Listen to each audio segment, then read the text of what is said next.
Heaton on the mound for the Pirates, 9-1, 2.87 ERA, 16 walks, 34 strikeouts, 68 hits, and 75 in the third inning. Neal Heaton pitching for Pittsburgh. And the lineup for the Mets, Mark Carreon once again at center field and leading off. Dave Magadan against the left-hander, the only left-handed hitter in the lineup, will bat second and play first. Second baseman Greg Jeffries batting third. Kevin McReynolds in left field hitting fourth. Howard Johnson, the third baseman, batting fifth, and Mike Marshall in right field this afternoon. Darryl Strawberry given a day off. Kevin Elster, the shortstop, batting seventh. Orlando Mercado, the catcher, hitting eighth, and Doc Gooden on the mound, batting ninth. And the defense for the Pirates, Breen is at first base, Lean at second, at shortstop, Belliard at third base, Backman in the outfield, Barnes, Van Slyke, and Bonilla. The catcher is Lavalier, and on the mound, Neal Heaton. The umpires for this game, Brett Brocklander behind home plate, Mike Hirschbeck, the umpire at first base, Harry Windelstad at second, and Joe West, the umpire. On a warm day here in Pittsburgh, the temperature right around 90. We're about to get underway. Neal Heaton with his first pitch. And Mark Carreon takes a fastball for ball one. Carreon hitting .238 for the year, 5 home runs. One of them as a pinch hitter. He has driven in 12. Against the Pirates, he is a lifetime .267 hitter, but has not had a home run against them. And a called strike, and it's 1-1. Mark Carreon will be followed by Dave Magadan, as Heaton with a 9-1 record, the best percentage in the National League. Works on the mound. He's 1-0 against the Mets this year, and there's a fly ball hit to deep left, way back. It's going. It is gone. Goodbye. So once again, the Mets have homered in the first inning against the Pirates. The first game, Strawberry had a 3-run home run. In the second game, a 2-run home run by Strawberry. And now here in the third game, it's Carreon with a solo home run.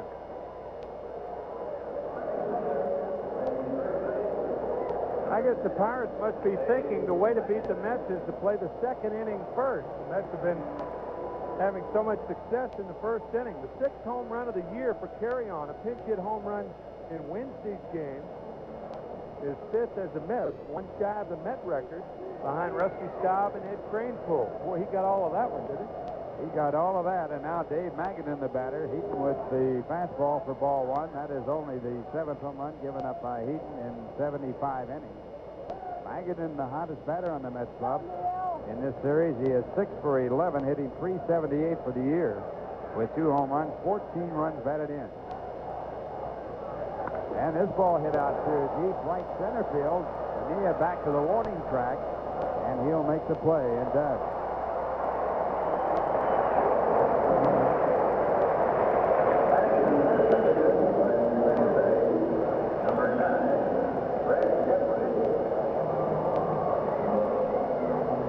Here's Carreon once again, a high fastball, full extension for Carreon. Boy, he hit that ball out front. It just jumped out of this ballpark. And so with the Mets leading 1-0 on that home run, the batter will be Greg Jeffries, and he takes the first pitch, a called strike. Jeffries with an 11-game hitting streak, hitting .443 over the 11 games with 21 base hits. One of them a home run, and he has driven in 8. And this ball drilled down the line, but it will be foul. So the Mets come out smoking here on this hot day in Pittsburgh. I don't think Heaton's used his new pitch yet, Ralph. He hasn't gone to that, what do they call it?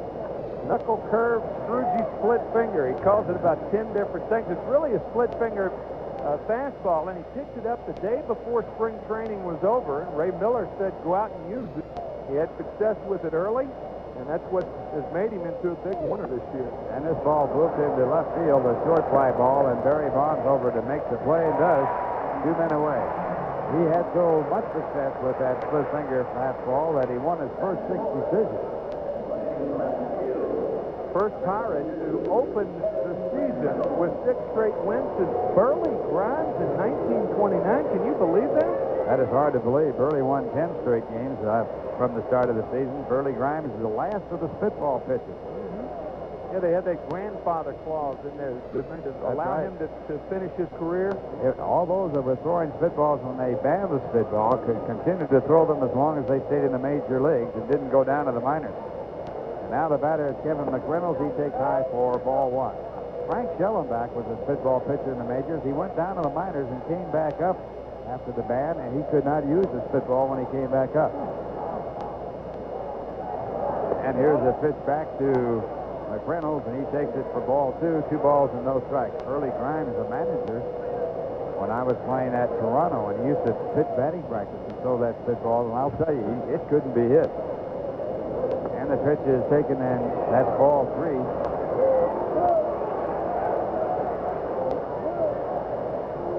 So Neal Heaton trailing 1-0 on the home run by Carreon, falling behind to Kevin McReynolds. 3 balls and no strikes. Probably hitting here, too. And he looked like he was in hitting position. The pitch called a strike. It might have been high. At least McReynolds thinks it was.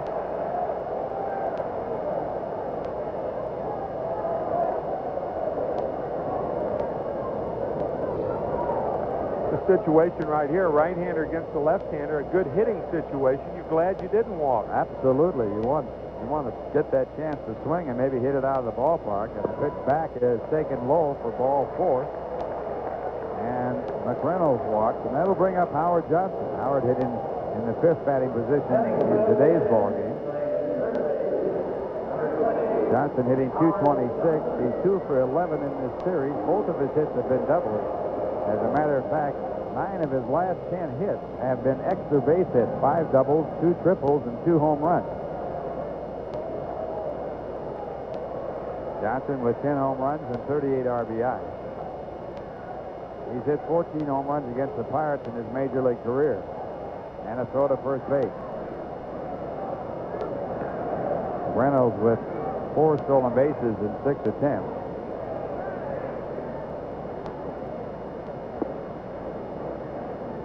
Neal Heaton on the mound for Pittsburgh. This is a big game for both clubs. And that pitch is in there for a called strike. Kind of nice of all the guys wishing their fathers a happy Father's Day. Jay Horwitz had a request from Darryl Strawberry, who is a bit under the weather today and couldn't make it out, and wanted us to wish his father, Henry Strawberry, a happy Father's Day, watching in L.A. today. And Strawberry really on a hitting tear and not able to play today. Darryl. And the pitch is high and tight. 1 ball, 1 strike. Strawberry has an 8-game hitting streak. He's had 14 hits in the 8 games, hitting .467. He's had 2 two-base hits and 6 home runs and 14 runs batted in the 8-game hitting streak. This ball up under the chin, and that's what happens when you continue to get the good part of the bat on the ball against good pitchers. It's all part of the game. Johnson, a tough man to intimidate, though, and the pitch back is high and outside. 2 balls, 1 strike. I think it's a good day to rest Strawberry. Left-handed hitters were 15 for 114 last year against Heaton, a 132 average. The best in Major League Baseball. Yeah. The best in the last 15 years, as a matter of fact. That's just an amazing record against left-hand batters. And the fastball is fouled back out of play. 2 balls and 2 strikes.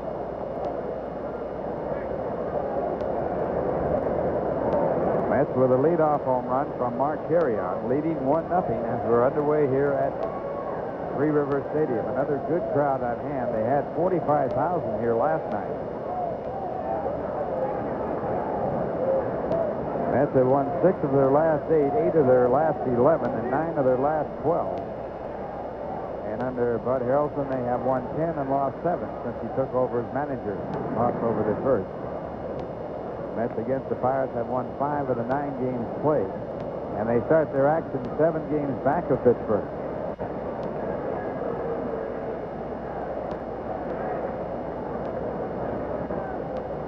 Two balls, 2 strikes to count. And Johnson grounds it to the shortstop Belliard before the second for the 4th, and will end the inning. 1 run on the home run by Carreon, a walk and 1 man left. The score at the end of 1/2 inning, the Mets won, and the Pirates coming up. Now here's a word from Hess Oil. He's walked 31, struck out 83, and 84 hits have been given up in 84 innings. He is lifetime 8-5 against the Pirates. And the lineup for the Pirates: Wally Backman, the ex-Met, leading off. Jay Bell, the shortstop, hitting second, followed by Andy Van Slyke. Bobby Bonilla in right field batting 4th. Barry Bonds batting 5th. Boy, has he been hot. Sid Green, the first baseman, batting 6th. Mike LaValliere, the catcher, hitting 7th. Jose Lean, the second base, batting 8th. And Neal Heaton, a pretty good hitting pitcher, batting 9th. And Wally Backman in the batter's box, hitting .306 for the year. He has 2 home runs, one of them against the Mets. And he takes the first pitch for ball 1. The defense for the Mets, it's Magadan at first, Jeffries at second, Elster at short, Johnson at third. McReynolds, Carreon, and Marshall in the outfield, left to right, and Mercado the catcher.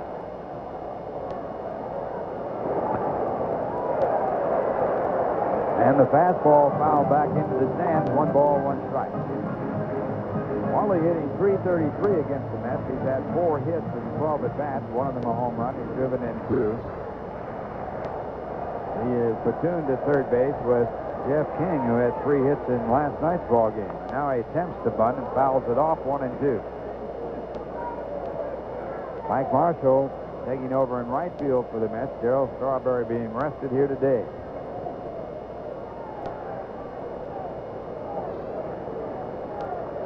Wally Backman, of course, with the Mets. Had his best year with the Mets in 1986 when the Mets were the world champions. And he takes for ball 2, 2 balls and 2 strikes. Earlier this year, Backman had a 6-for-6 day. That was against the San Diego Padres. He was the 107th player to go 6-for-6 in the ball game. And a swing and a miss. So Gooden with the curveball picked up his first man on the strikeout. One of the things that we have noticed about Gooden since his remarkable year in '85 when he won 24 and lost only 4 was his change of going to more breaking balls in the early innings, and he gets Backman with 1 there. He throws a lot more curveballs in early innings now than he did 5 years ago. So the strikeout for the out, and Rafael Belliard will be the batter, hitting .235. And the fastball chopped out to Gooden for the time to make the play. And does, so 2 men away. Mets leading 1-0 on Carreon's leadoff home run. And with 2 men out here in the bottom of the first inning, the batter will be Andy Van Slyke.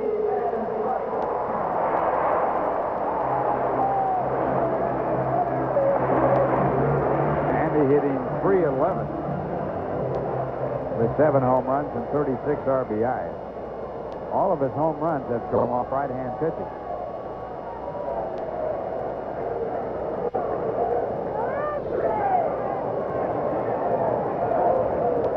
And the fastball for a called strike. Van Slyke 0 for 4 in this series. He did not play in last night's game. That was won by the Pirates. The Mets won the opener. So this is the rubber game. And it will determine the winner of this series. And a strike call for strike 2. Mets won 3 out of 4 against the Pirates at Shea Stadium when they played them at home. You can either go up the ladder with the fastball now or throw the curveball in the dirt. Stay away from the middle part of the plate. And he stayed away from the middle part and missed with a fastball low and outside in the count 1 and 2. Usually that pitch will be used as a brushback pitch, the 2-strike pitch. Can be, You see so many pitchers lose their concentration with the count 0 and 2 and work hitters like it's 2 and 0 instead of 0 and 2. You got to realize when you've got the offensive position, when you're way ahead of the hitter, throw the ball out of the strike zone, expand the strike zone, and pitchers would be surprised at how many hitters will go for those balls. That is so true, and some managers will have fines for a pitcher if he allows a batter to hit a 2-strike pitch. And there's a swing at the fastball, and Gooden starts off with 2 strikeouts in a 1-2-3 inning. So the score at the end of 1, the Mets 1, and the Pirates nothing. And here's a word from the Wiz. Second inning, and for the Mets, it'll be Mike Marshall, the leader off. Marshall playing in right field today in place of Darryl Strawberry, who is being rested. Marshall hitting .252 with 6 home runs, 26 runs batted in. Mets leading 1-0 on the home run by Mark Carreon. Their 77th home run of the year. They lead the National League in that department. And the first pitch to Marshall hit high in the air on the first base side. Sid Bree making the call, and now being run off the play by Jose Lean. So Lean makes the putout. 1 pitch and 1 away.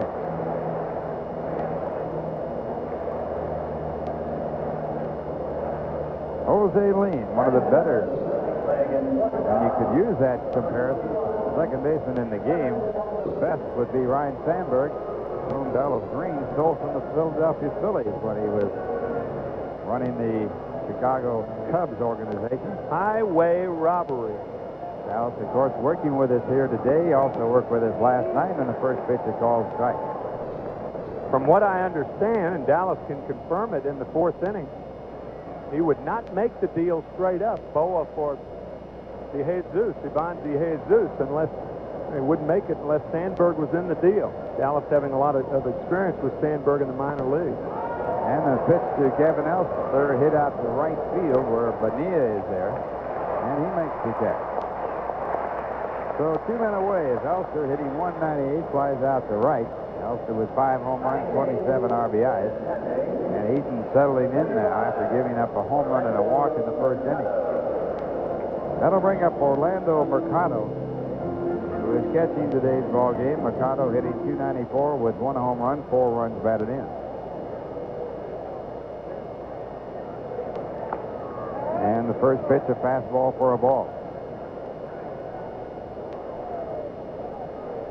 Neal Heaton with a lifetime record of 70 and 84. Different pitcher now, though, isn't he? He certainly is. He has come on strong. 9-1 this year. Last year he was 6-7, so that new pitch he added, that split finger fastball, really has turned him around. Neal was drafted #1 back in 1979 by the Mets, but he didn't sign. He went south to the University of Miami. He had a tremendous college career for Ron Frazier's Hurricanes down there. This pitch pulled down the line, and Chuck Hiller has to tuck away. Neal he's wearing number 26 for the Pirates, as you can see. He had number 26 retired at the University of Miami. That's how good a career he had for Ron Frazier. Free and easy motion, huh? Really opens those hips. Nice and easy motion by Heaton. And a fastball for a ball, 2 balls and 2 strikes. He won his only game against the Mets. He is 1-3 against the Mets this year. The 2-2 pitch, and it is popped up into shallow right field. Tough play for Lean, but he goes back and makes the play. Jose Lean, they call him Chico here in Pittsburgh, and a fine play to take a base hit away. And a 1-2-3 inning for Neal Heaton. The score at the end of 1.5. The Mets 1, the Pirates nothing. Now here's a word from Nissan. They print out here for the New York Mets, and it's mainly done by Jay Horwitz. His back turned to us, refusing to be seen, so he won't be identified. Several people looking for him. He's on the most wanted list. See that picture in post offices a lot, don't you? Yeah. He's very famous in those post offices. And Rick Cerrone, who works here for the Pittsburgh Pirates, embracing Jay. That's also Rick Laws, Jay's associate and assistant PR director here for the game. And it's Bobby Bonilla to lead it off for the Pirates. He takes a fastball for ball 1.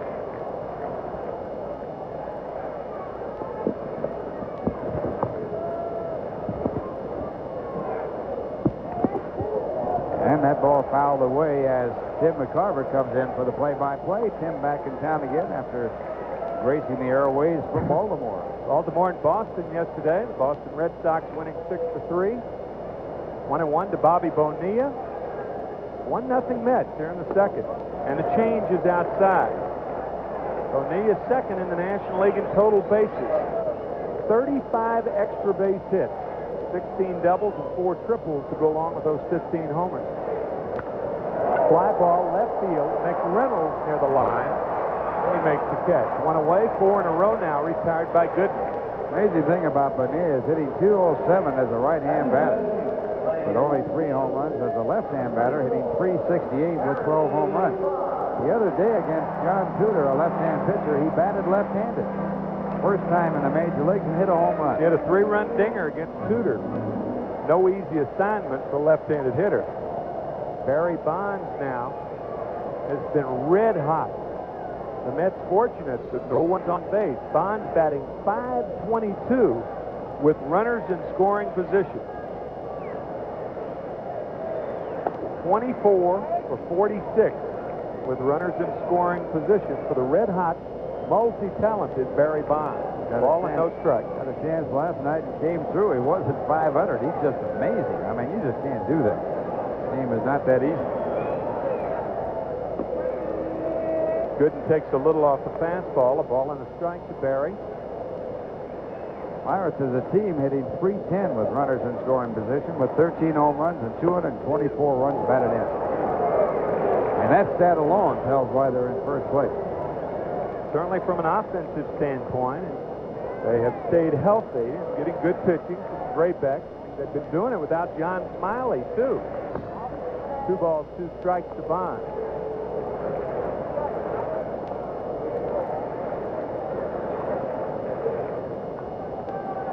Take a look at the standings of the National League East. Montreal 3 back. They lost to the Cardinals last night. Philadelphia moving into 3rd place. New York 7 games back. St. Louis and Chicago, surprisingly, 5th and 6th place. Mets will open up tomorrow night against the St. Louis Cardinals with Sid Fernandez going for the Mets against John Tudor. First time the Mets will have seen St. Louis this year. 2-2 ropes to center. First hit for the Pirates, so Bonds stays hot.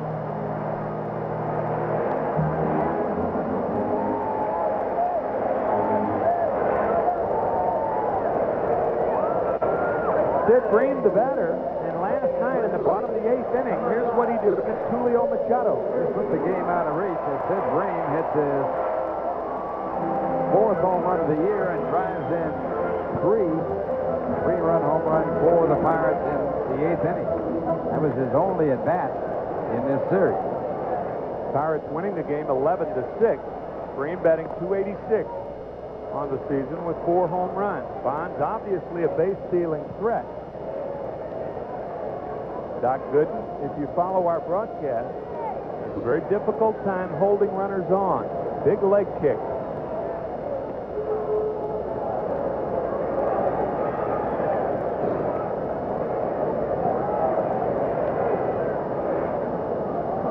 Bream from nearby Carlisle, Pennsylvania. Right down the road from Jim Thorpe, Pennsylvania. Pretty good athlete, Jim Thorpe. High, ball 1. You always think of Jim Thorpe as a fellow who was an Olympic Games champion, which he was, but he also, in the only no-hit, no-run game pitched by both pitchers, drove in what proved to be the winning run of the game in the 10th inning. Both pitchers pitching no-hitters through the first 9 innings.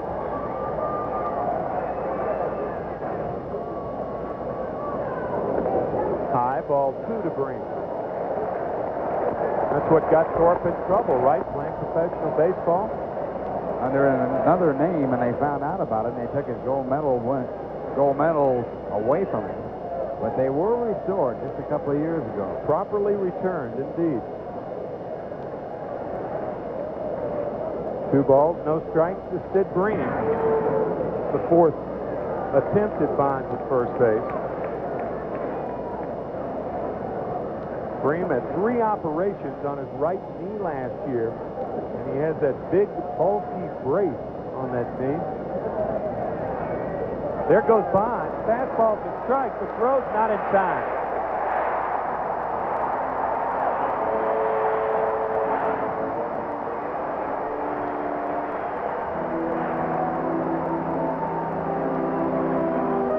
Well, Barry Bonds gets his 17th stolen base in 22 attempts. Ricardo makes a good throw, but just not in time as Barry gets a good jump. Here's the release by Ricardo, a good one, but not good enough. 2 balls and a strike to Sid Bream, a predominantly left field hitter. His gap is left center, and for that reason, Carreon shading him toward left field. Bonds in there easily, his 17th stolen base of the year. He's been caught 5 times.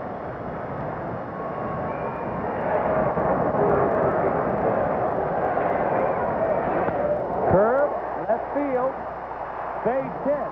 Bonds had to hold up to see if McReynolds would catch the ball. So the Pirates with runners on 1st and 3rd and only 1 out, and the batter Mike LaValliere. McReynolds playing a very deep left field. Bream has good power all the way around, but not that good. And the ball drops in front of it. And it's a base hit. Now runners at first and third. Here you see Barry Bonds has to hold. He thinks that McReynolds would catch the ball, but he was not able to get close. Mike LaValliere batting .299 on the year. Ball one to Mike. Coming over from the Cardinals with Van Slyke and Mike Dunn in the Tony Pena trade 4 years ago.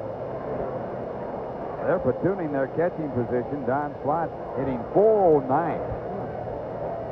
What production out of the catcher's slot. And LaValliere hitting .300 or .299. Amazing. Strike on the corner, 1-1 to Spanky. He's changed his approach to hitting. He said he used to be a pull hitter with no power. Now he's become a spray hitter with no power. 1 home run on the year.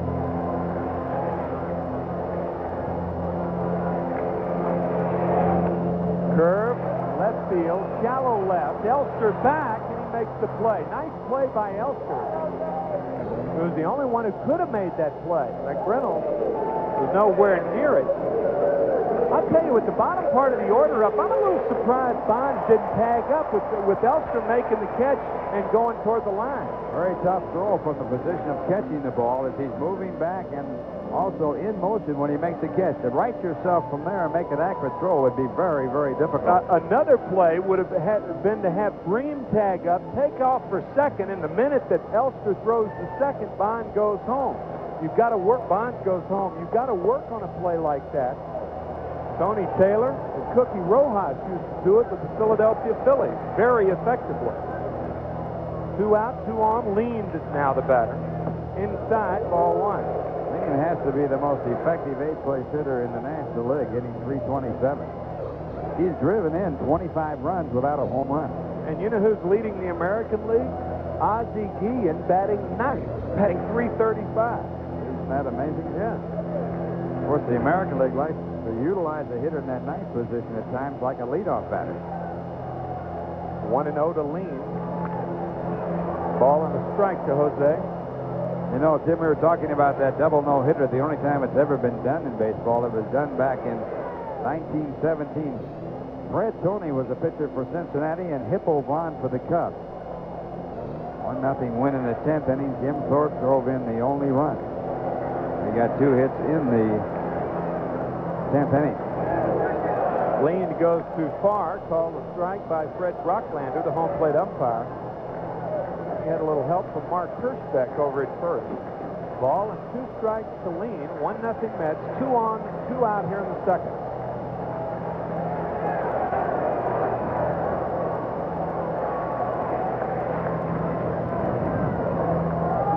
Foul back, still 1-2.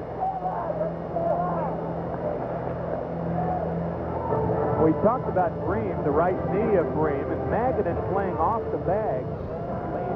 Hits the ball to right field quite often. I think you could see that brace on the right knee of Sid Bream. It really inhibits his mobility. That's why Magadan's playing off the bag in front of Bream. He has attempted 7 stolen bases. And it gets away from Mercado. A wild pitch, a run scores 1-1 as Bream goes to second, and Bond scores. Oh, boy. Well, Gooden in the spot to get out of the inning without a run. But the pitch not handled by Mercado, the catcher. Fastball getting off of his glove. That might go as a pass ball. Didn't appear that he was crossed up because they're not talking about it, so that should be a pass ball. 2 balls, 2 strikes now to Lean. A 1-1 game here in the second inning with Bream at second base. Another one foul back. I tell you, most catchers' pass balls come in that area, about at the letters on the left-hand side. It looked like, boy, I'll tell you, it happened to me a bunch of times, Ralph. When a guy's throwing as hard as Gooden, you simply can't get the glove up squared away in time. Curve fouled off. You're trying to stay down for the target, and the ball gets to the spot up and into the right-hander faster than your glove can. Let's take one more look at it. You only have about 2/5 of a second to make that adjustment. He didn't get it up there in time, as you can see. And that ball gets there in 2/5 of a second. Even though a catcher knows what's coming, he doesn't know how the ball's going to move, and that ball really took off on Mercado. Still 2-2 to Jose Lean. Rushback pitch. Mercado having problems again, a similar location, 3-2 to Lean.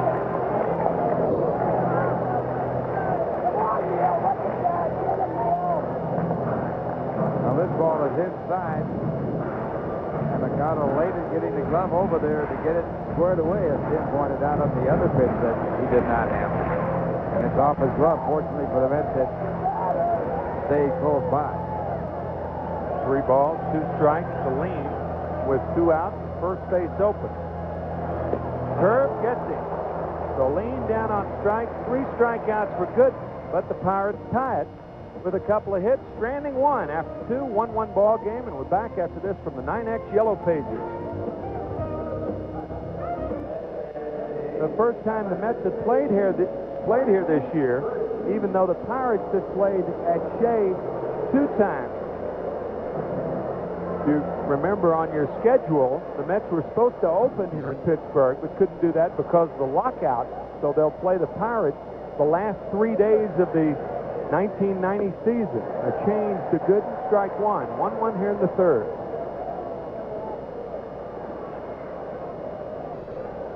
Doc also has a triple this year to his credit. That triple coming with the bases loaded. Pops up, shallow left center. Back is Belliard. In is Bonds. It's Bonds who one-hands it. In the National League today, Montreal and St. Louis. Houston at Cincinnati. Atlanta playing San Francisco. San Diego against the Dodgers. And Chicago against Philadelphia. San Francisco has been red hot. They're in second place, 7.5 back of Cincinnati. They have won 16 of their last 17 ball games. They were 14.5 about 2 weeks ago. 14.5 games behind Cincinnati. Mark Carreon now the batter. A home run to lead off the game on a 1-ball, no strike count. Back in the first inning. 0-1 to Carreon.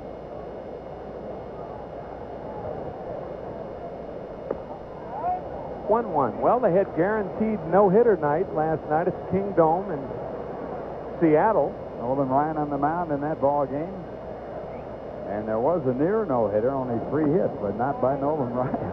Nolan Ryan left in the 3rd inning. Matt Young had a 3-hitter, as the Seattle Mariners, who have a good ball club. You're going to hear from the Mariners in the next 3 years. They won that game 5-0. So all the fans will get a free ticket to a future game in Seattle. 2-1, roped up the middle. So another hit for Carreon. Mets have 2 hits, and Mark has both of them. On the Nissan American League scoreboard, Toronto 1, the Yankees nothing, bottom of the 2nd. Baltimore 2, Boston nothing, top of the 3rd. Cleveland 2, Milwaukee nothing, top of the 3rd. California 2, Detroit nothing, top of the 3rd. Minnesota later against Kansas City. Oakland playing Chicago, and Texas playing in Seattle. White Sox had a chance to move into first place, but after winning the first game of the series against the Oakland A's, they lost the next 2. Had a 4-1 lead in Friday night's ball game, but the Athletics came up with 4 in the top of the 8th to win it. Inside to Magadan, a ball and no strikes to Dave. He flied to deep right his first at bat. White Sox really surprising everybody. They're the biggest surprise in baseball, easy, I think, this year. Outside, maybe on the other end, the Kansas City Royals. Royals on the negative side just can't win. Spend all that money and getting those free agents and coming up there empty. 1-1 to Magadan.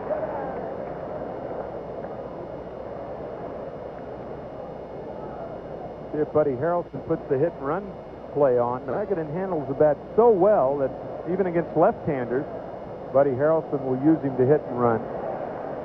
Last 29 games, hitting .438.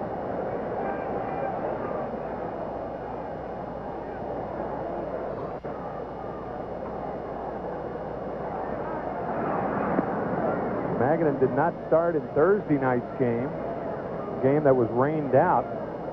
David Cohn started that game. How about storming into the clubhouse and visiting Buddy Harrelson's office, complaining about not playing? He was 10 for 18 in the Cubs series and not starting in that first game against Pittsburgh. He was hot about that. Blind up the middle, base hit. Carreon held up to see if someone was going to catch the ball. So 2 straight hits find the Mets with runners at first and second, 1 out. And Greg Jeffries coming up. Magadan in this series now with his 7th base hit in 13 at bats. So the hot streak that he started against the Cubs carrying on here against the Pittsburgh Pirates. The only left-hand batter in the lineup. He has come through with a base hit to set it up with runners at first and second for Greg Jeffries. Speaking of volatility, as far as airing it out, you will be the recipient of a gentleman entering in the 4th inning to tell you about a meeting that was held here by one Dallas Green back in 1980 after the first game of the doubleheader. We can tell you about some of it. The rest I think that was my first year in broadcasting, and boy, was I glad I was up here. And the Phillies went on to become world champions, the first time in their history that they won a world championship. And I'm not saying that that meeting was the direct result of that, but more than coincidental that the Phillies picked up the pace the last 2 months of the season. Ball and no strikes to Jeffries. 2-0.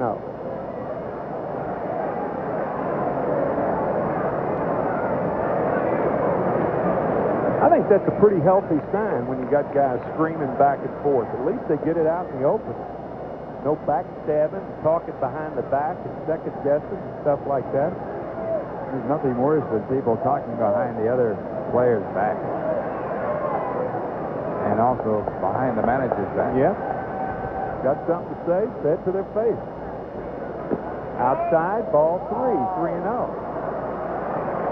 I'm not saying all of us do that all the time now, but I think when a club plays 162 games over a 7-month period, I think it should be encouraged. And that's why a lot of managers have open-door policies where if a guy's got a complaint, come on in, we'll talk about it. Communication is always the best. Strike 1, 3-1 to Greg Jeffries with 2 on and 1 out, a 1-1 game here in the 3rd.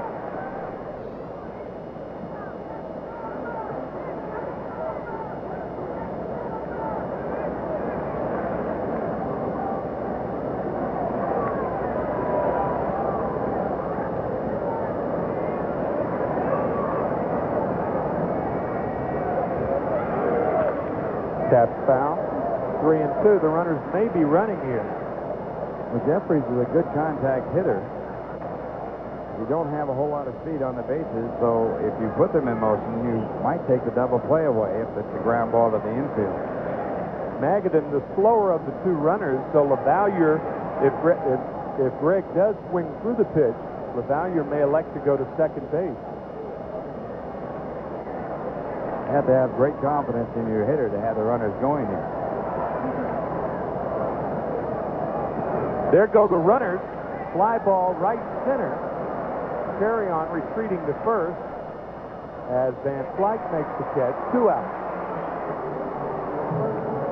Carreon doing a good job running with the pitch as well as Magadan, and then going back and tagging up and getting over to third.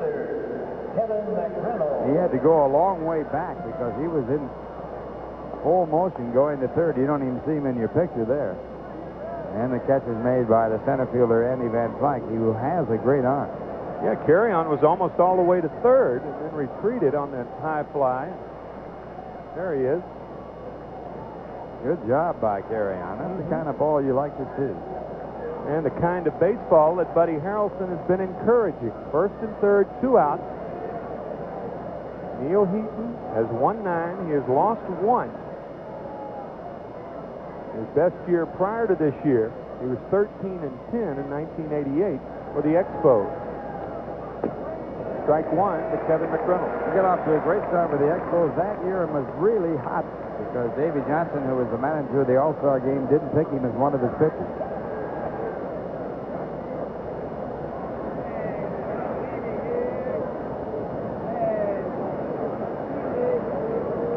No balls, 1 strike to McReynolds. High, ball 1-1 to Mac. Going into that All-Star game, he had a record of 10-4, not picked by Davy Johnson.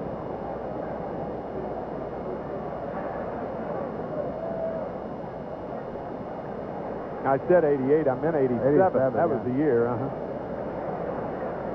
Because Davy managing the All-Star game after the Mets won the World Series in 86. Inside, ball 2-1.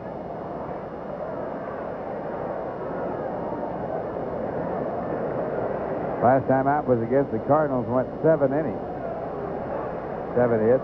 Got a no decision in that game. His only loss was to Atlanta. It was back in May 17th, on May 17th.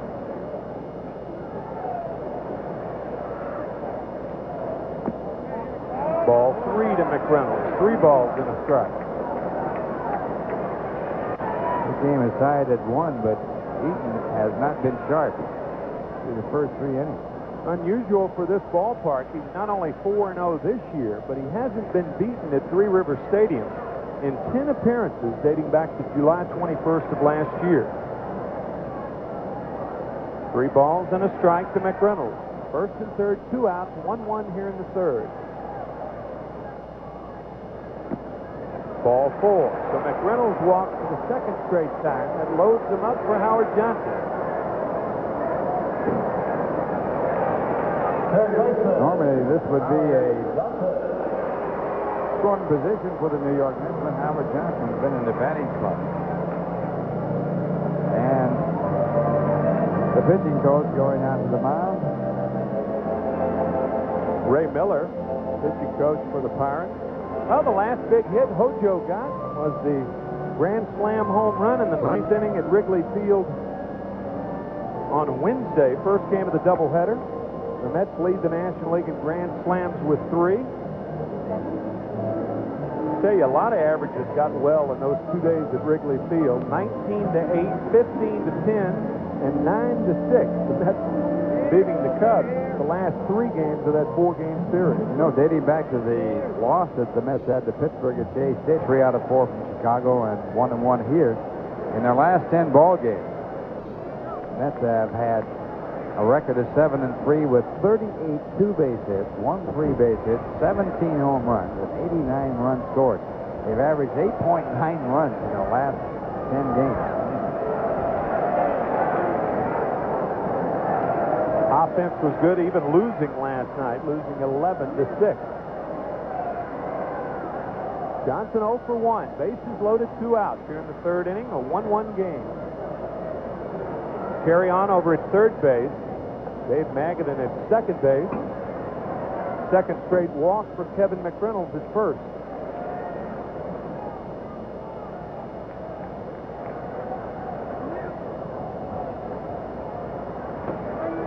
Slider inside corner. No balls, 1 strike to Johnson.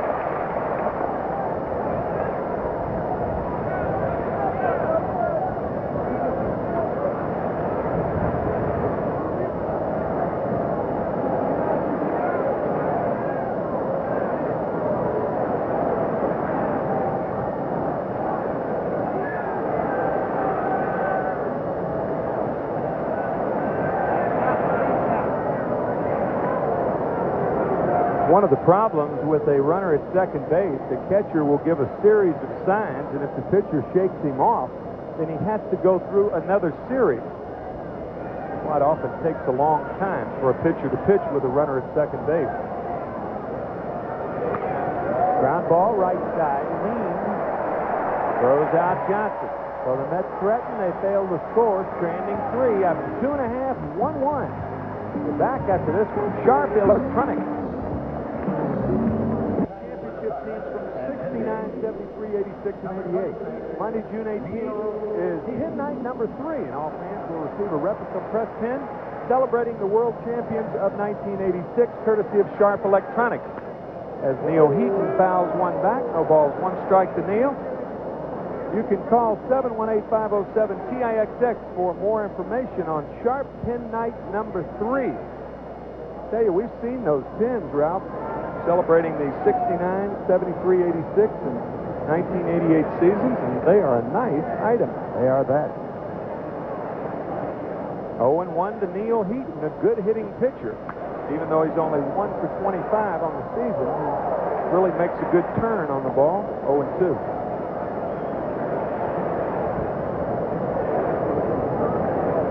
Kind of tough to back up those stats. Neal, a good hitter, 1 for 25. Got a stolen base, though. He has been, though, in past years, a good hitting pitcher since coming over from the Minnesota Twins to the National League. Traded to Montreal in the Jeff Reardon trade. There's a good story about that trade. George Vanberger, who was a manager for the Mets, was a consultant for Montreal at the time of that trade. 1-2 to Heaton. And they asked him if he recommended the deal of trading for Neal Heaton. He said, yeah, I think he's a good pitcher. So when they did make that trade, they traded Jeff Reardon. He said, he's good, but not that good.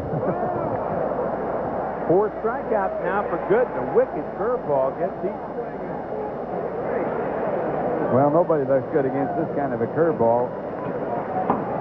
And looks like a cricket player right there.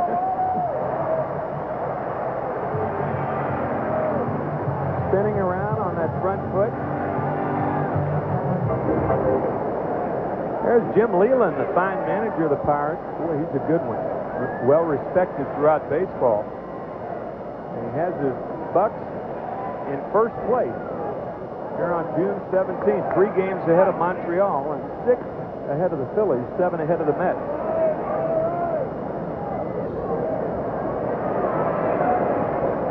Jim married 3 years ago, and he was married by his brother, who was a Catholic priest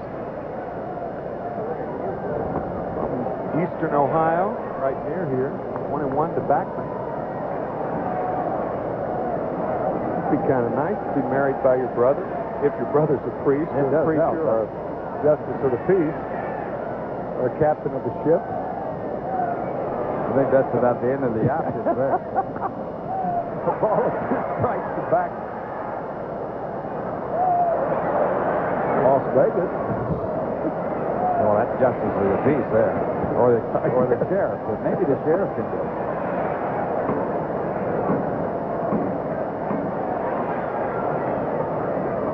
I don't think I want to find out. The curve is low. 2-2 to back. Nope, says Joe West. It doesn't appear that he went around. I bet if this ball got away, Backman would have taken off for first base, though. Close. Good blocking the ball by Mercado. 2-2 to Backman. Curve, left field, McReynolds, and it gets by. Backman may have 3, and he may have an inside the park home run. But McReynolds tracks it down and holds Backman to a triple.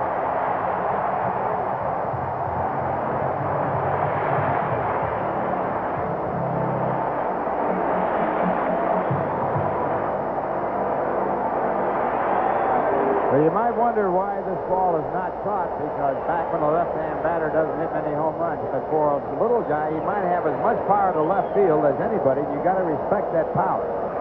Pound for pound, that's right. That's right. So you have to play somewhat deep in left, because he has outstanding power to left field.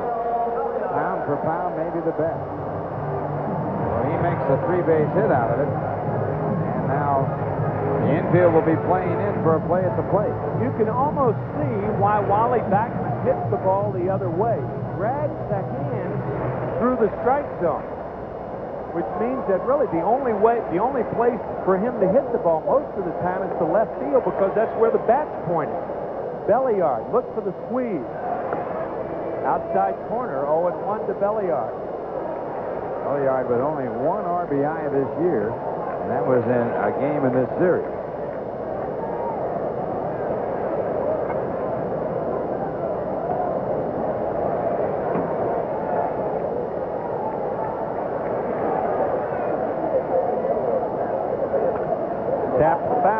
Most part, that negates the squeeze now with the count no balls, 2 strikes to Belliard.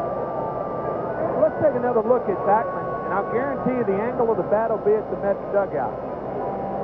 Makes contact with the bat behind his hand, and that sends it off the left field. If you pull the ball, you have to have the bat head ahead of your hand. Good point.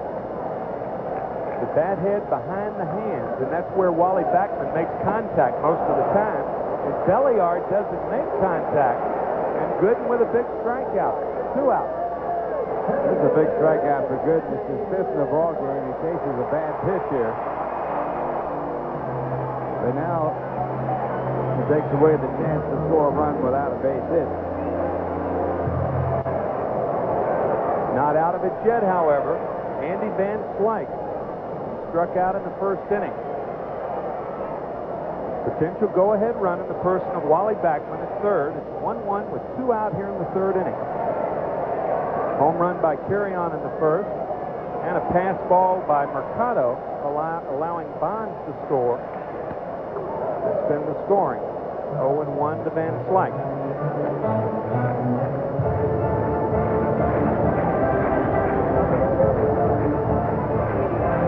The man in scoring position, hitting .357. Most of that done against right-hand pitching. He has trouble with left-handers, although his average against left-hand pitching has gone up this year. He's right around 270. Foul back. No balls, 2 strikes to Van Slyke.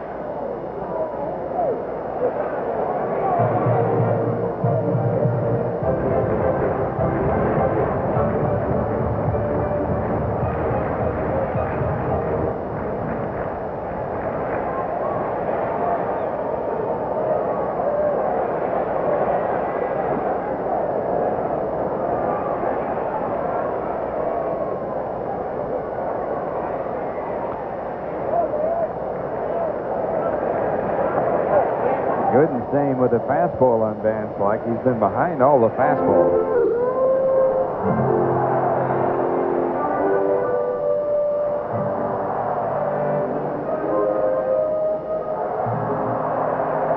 Struck out on a fastball in the 1st inning. The fastball away. We'll see where Mercado goes. The curve is high. Well, that was close, and he wasn't ready for that one. Whenever you see an umpire with that type of reaction, you know he's in doubt. 1-2. Watch for the umpire. He starts to go up. Ball a curveball. That looked like it was in the strike zone. That could have been a big call for Doc Gooden. Did appear to be high, however. Ball and 2 strikes to Van Slyke. Ball 2, 2-2.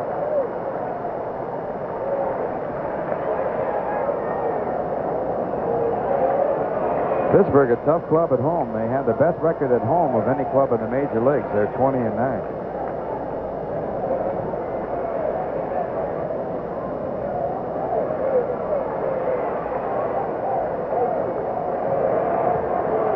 Another curve lifted to left, and Gooden's going to get out of it. As McReynolds squeezes it, a good job by Doc Gooden. Big D, little A, double LAS joins Ralph Kiner right after this word from Budweiser. 1-1 after 3. Well, the game tied at 1 as we go to the top of the 4th, and joining me here is Dallas Green, who has done just about everything in baseball. He was, of course, a player as a pitcher, and also a farm director, a manager, and general manager. Dallas, welcome again. Good to be back. Good ball game so far. Doc's done a good job on the mound. Heaton, like you said, Ralph, has struggled a bit, but he's kept his club right there, and that's really what he's paid to do. He's got 2 big outs against Howard Johnson for the final outs in 2 innings to get himself out of trouble. Now working to Mike Marshall, and the second pitch is a ball for ball 2. Marshall, for one pitch his first time up, and pops up to the second baseman. Both sides with 1 run, both sides with 3 hits. In a very important game for both clubs. And Heaton back and getting a strike. It's 2-1. He's going to be a high pitch guy this game, and it may tell in the 5th or 6th inning. When you go into the high pitches this early in this heat, Ralph, it can take its toll. So Heaton's going to have to get his act straightened out here. He's going to continue. And did he swing? Yes, he did. That first base umpire, Mark Carreon. So the count evens out at 2-2. Heaton has walked 2. He has not struck out a batter, and he has given up 3 hits. But he's thrown a lot of pitches into this game. That's got their only run in the first on a leadoff home run by Mark Carreon. And strike 3, so he picks up his first strikeout. This game is brought to you in part by the New York Daily News, New York's hometown paper, and by AT&T, the right choice. So 1 away. Top of the 4th inning, and the batter will be Kevin Elster. Elster flied out to right field his first time up.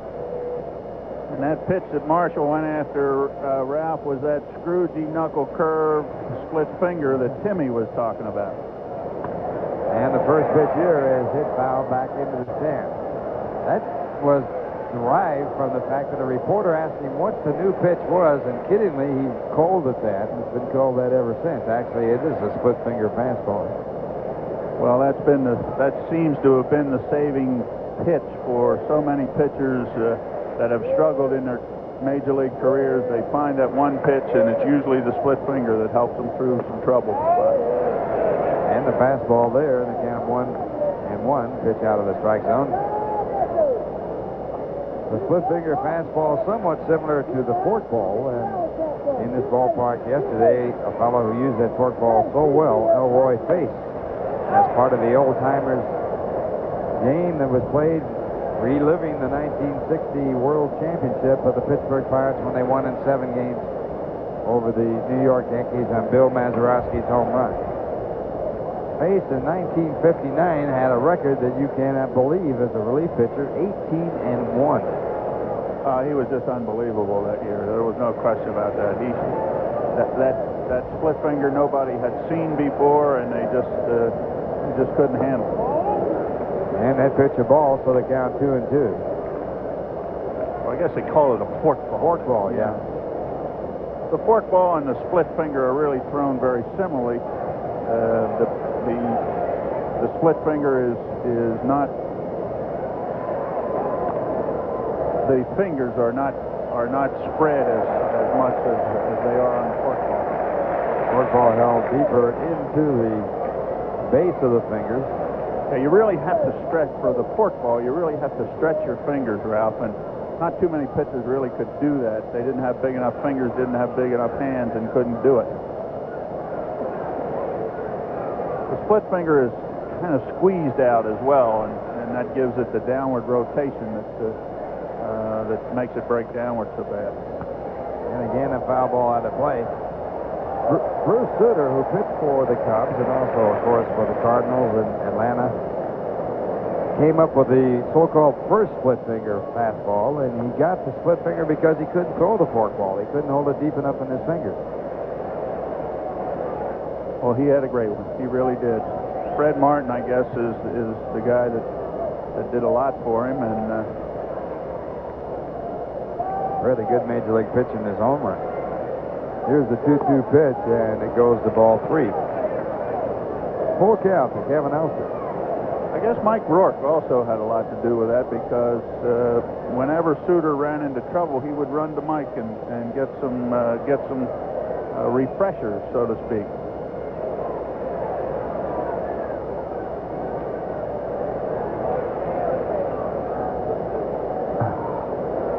And this ball hit right at Lean, the second baseman.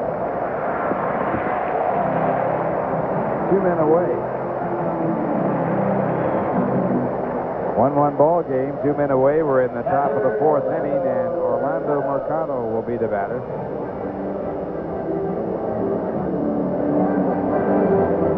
Mercado robbed of a blue base hit back in the 2nd inning on a fine play by Jose Lean, the second baseman, going out into shallow right to make an over-the-shoulder catch. There's strike one.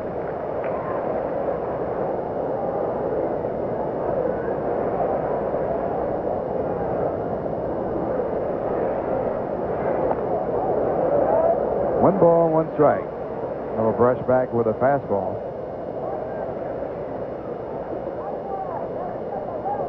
Heaton really looks like a confident pitcher now, doesn't he? This one popped up on the shortstop third base side. Over there to make the play is Backman, and that will retire the Mets in order. The score at the end of 3.5 innings. The Mets won and the Pirates won. Now here's a word from the New York Daily News. Johnny Franco couldn't believe it when the Mets called. He couldn't believe he was coming back to Brooklyn, back to his hometown, his best friend, and his favorite sports pages, the Daily News. Nobody's got stats like the Daily News. And great writers? Hey, forget about it. Johnny Franco's glad to be back in Brooklyn for lots of reasons. And the Daily News is one of them. The Daily News, John Franco's hometown paper. Well, we're going to the bottom half of the 4th, a 1-1 ball game, and for the Pirates, it'll be Bobby Bonilla that lead it off. I'm Ralph Kiner, along with Tim McCarver, and also with us here today, Dallas Green.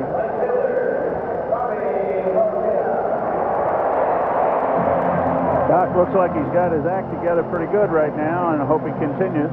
Viola, of course, had a lead going into the 5th yesterday and couldn't hold it. So Pirates tough to hold. Yes, they are, in this ballpark particularly. And Bonilla with a big swing for strike one. The Pirates with a team batting average of .281 that leads the major leagues. They've hit 50 home runs. They have scored 303 runs, number 3 in the National League. Ironically, the Mets have scored more runs than the Pirates. They have scored 306 and second in the National League. The Mets having a couple of big run-scoring days to sort of tilt that in their favor. And another strike call. And even though Leland changed his lineup a little bit today, he's still got 4 300 hitters in there and a couple other guys that are pushing at 300. So he hadn't hurt himself offensively. That was a good curveball. That's the 6th strikeout for the Doctor.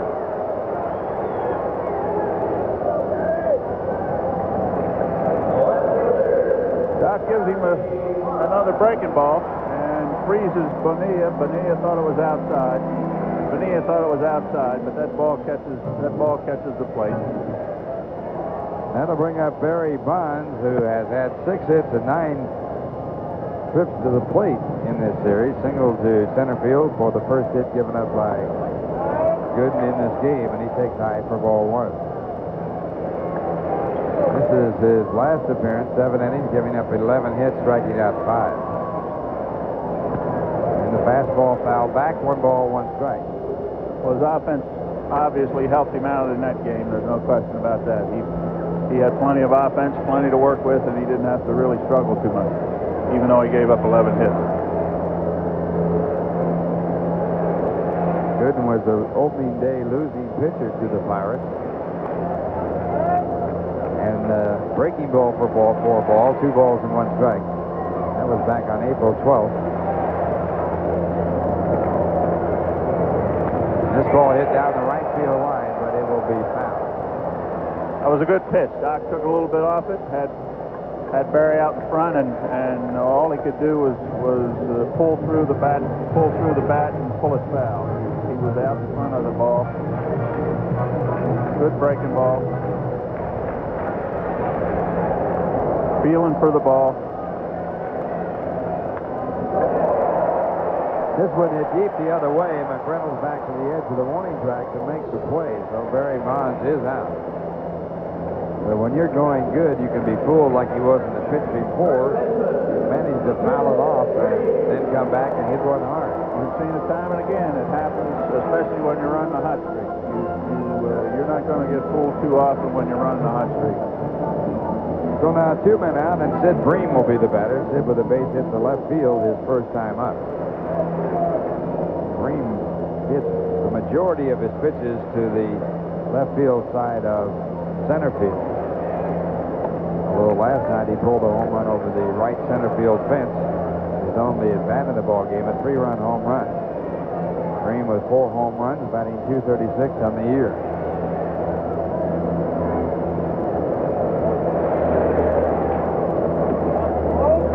Another one out of the strike zone, so it's ball 2, 2 balls and no strikes. Mr. Brocklander's getting some word from the Mets dugout on that. That was a pretty close pitch. And the 2-0 pitch to Bream. Ball 3, 3-0.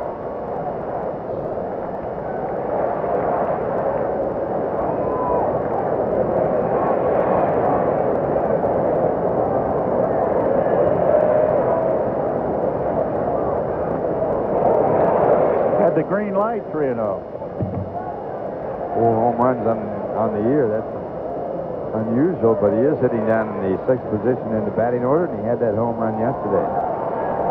On deck batter Mike LaValliere, following him as Jose Lean, both of them with a total of 1 home run. Ground ball in the hole, a base hit. So Bream now is 2 for 2.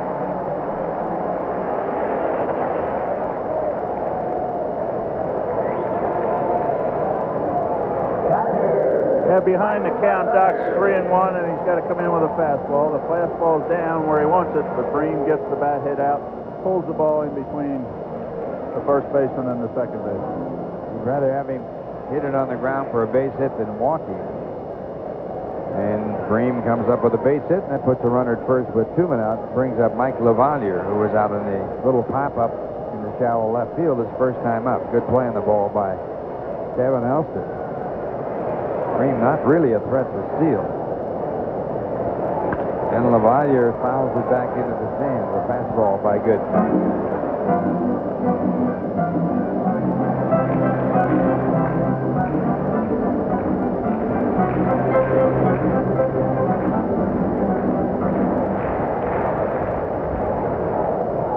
LaValliere acquired from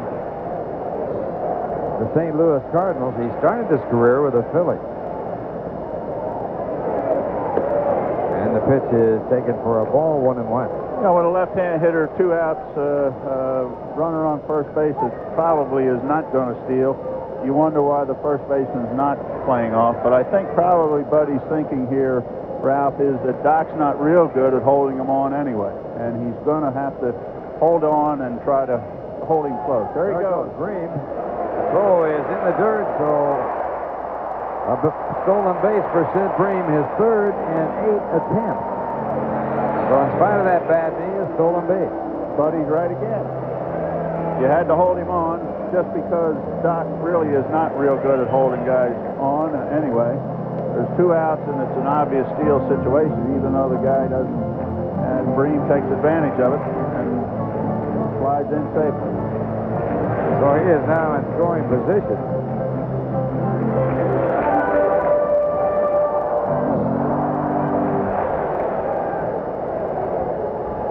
Mercado's reaction on the throw being in the dirt. As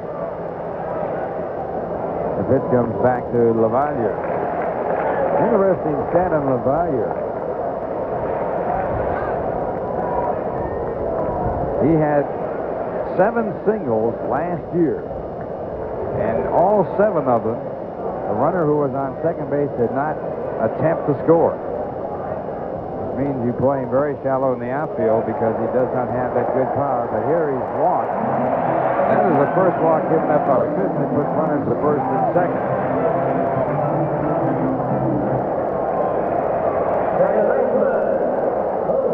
That'll bring up Jose Lean, who was struck out his first time up.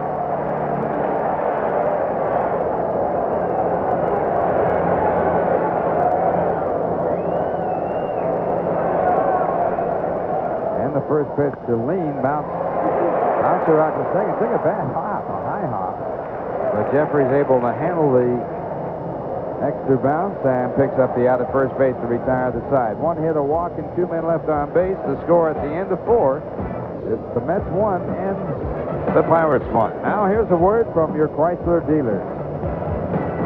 Expansion is coming near. And Dallas, the rumors are that you would love to be a general manager of a newly acquired franchise. Well, I guess there's a lot of people out in baseball that could say the same thing, but I think I have pretty decent credentials to step forward and say, yes, I'd like to do it.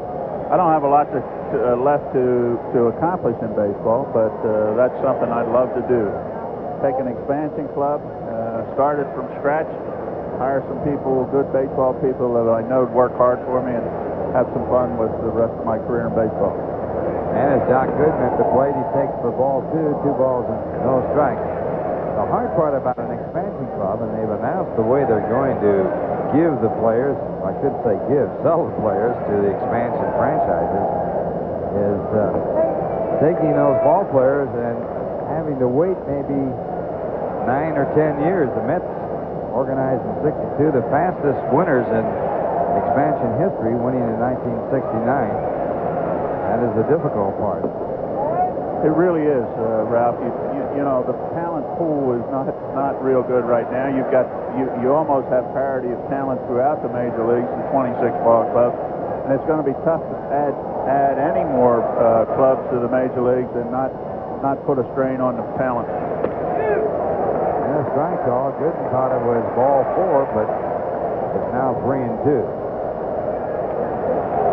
First expansion was 1961 when the American League expanded, and then 1962 the National League expanded. There's a drive into right center field. Off and running is Phenia, and he is there, and he makes the catch. So Gooden hits it hard and is turned back to the bench on the catch by Phenia. Then in 1969, another expansion.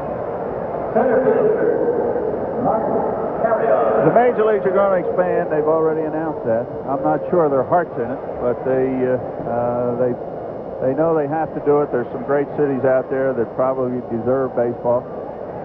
The talent pool is thin, no, Ralph, and they're going to have to devise a plan to help those clubs out, especially to get started. Mark Carreon, the batter, with a home run his first time up, a single his second, 2 for 2 against Neal Heaton. Tie ball game and 1. Well, the enthusiasm that goes with a new franchise certainly is something to look forward to, but then the disappointment of not winning right away, possible disappointment. Well, I think Bill White made it very clear that whoever gets the clubs have to expect that they won't be competitive for a while, and that's a good warning, because most expansion clubs can't compete at the major league level for a while. And the fastball foul back. They have done something that Houston did. Houston did it on their own, but I think they're trying to work it out that the expansion cities, when they are named, will work as a minor league organization first before coming into the major league side. Well, that really should be done, in my opinion. I think that's the right way to go about it. Give them a chance to get a AAA or started to go into the amateur draft and get their people lined up. Make sure they have a scouting staff so that they can scout at the big league level and make the best selections possible when the big major league draft comes up, so that they at least should be or could be competitive a little bit quicker than normal. The Mets in their first year in 1962 lost 120 games, won only 40. And that's the worst record ever compiled in baseball history. This ball hit the deep left center field, might be gone. It is gone. Goodbye. Mark Carreon with his second home run of the game and his 7th of the year. And the Mets take the lead 2-1.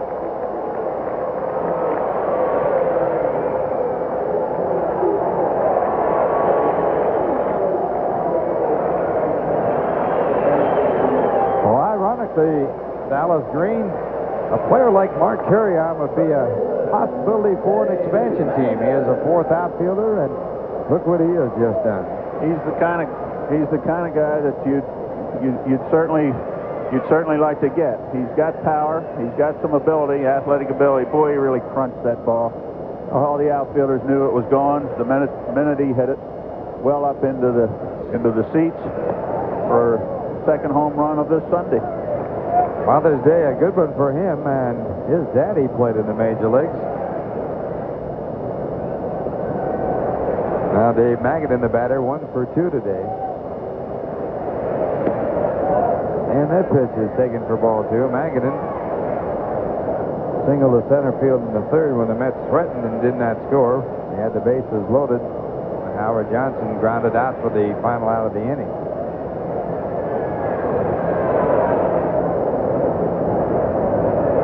The 2-0 pitch to Magadan, taken for a called strike. It's 2-1.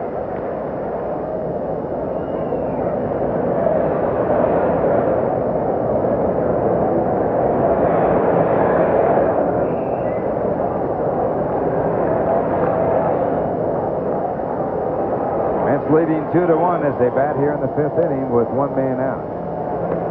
And another strike call, 2-2. One more thought about expansion. Back in 1961, when the American League expanded, Bill Veeck and Hank Greenberg were given the rights to the expansion club that was going to be in the Los Angeles area. They finally gave it up when the Dodgers made the conditions so hard through Ford Frick, the commissioner. And then it went to Gene Autry. And that pitch is outside for ball 3. 3 balls and 2 strikes. Autry was standing in the wings at the time, hoping to get the broadcast rights for that expansion in L.A. They were going to play in the Coliseum, the football field there, where the Dodgers eventually played until they built their stadium. And it's fouled away, so the count will stay at 3 balls and 2 strikes. I'll tell you, his pitch total's up right now, and it may be that Neal Heaton's feeling it because you got a good warm day. Your pitch count's a little high for the 5th inning. It may be telling on him. So you're a believer in a pitch total of around 120, 150? Well, I'm not a solid believer in pitch count, but I think on certain pitchers, Ralph, you can tell a little bit more about their staying power. You have to watch certain pitchers very, very carefully at the 100 pitch mark. We've trained those players that way, unfortunately. And I say unfortunately, you'll remember back in your day, those guys didn't have relief pitchers, and they pitched 200-300 innings just like falling off a log. You don't get too many 250-300 innings pitch guys anymore. Neal Heaton on the mound here for the Pirates has not had a complete game this year, and he has a record of 9-1. And this ball tapped foul as Magadan was fooled by that pitch. Count stays at 3-2. The big argument is that hitting is tougher today because of more relief pitchers being in baseball than good ones. I don't happen to believe that theory at all. We always felt that if you could get a Bob Feller or a Allie Reynolds or whoever it might be, the great pitchers out of the ballgame, it was a plus to hit against anybody else but the starter. There's one looped out to the shortstop that was taken on the hop. And should say the second baseman, and Lean throws the first for the out. Well, you're so right. And as a hitter, you would know that better than anybody. I think what you've come down to is the watered-down product that we're looking at today. We got 26 baseball teams. 10 pitchers on each of those clubs, and as you well know, Ralph, there's not too many Bob Fellers and guys like that starting in the major leagues today.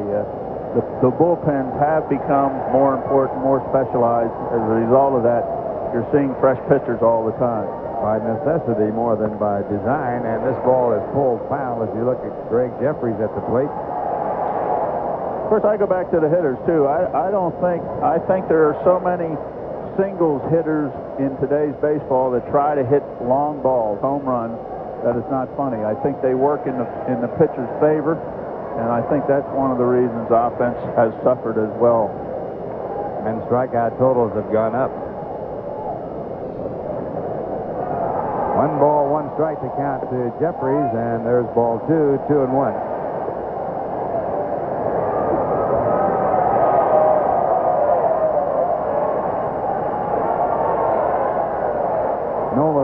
would be a case in point, being one of the type of pitchers that would relate back to the old days.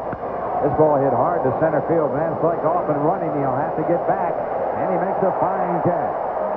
Andy Van Slyke, a great outfielder, and he shows it right there. That ends the inning, but the Mets get the lead on the home in the ball game. Bottom half of the fifth inning, the Mets leading 2-1. The final game of this abbreviated series. The first game was rained out. It'll be played in September on the 5th as a part of a twilight doubleheader when the Mets return here to Pittsburgh. And it will be Neal Heaton to lead it off. The Mets leading 2-1 on 2 home runs by Mark Carreon. Heaton struck out his first time up, and he grounds the first pitch down to Johnson the third. Over to first for the out.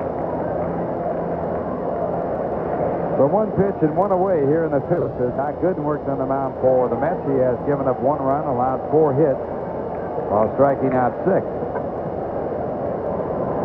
1 run coming for the Pirates on a pass ball by the catcher, Mercado, with a runner at third base. Bonds had single, stolen second, and gone to third on a base hit by Breen. There's a pitcher that obviously needs rest. In Heaton, he walked fairly slowly back, and of course Backman's taking as much possible time as he can to give him a little bit of a blow. But heck, he hits the first pitch.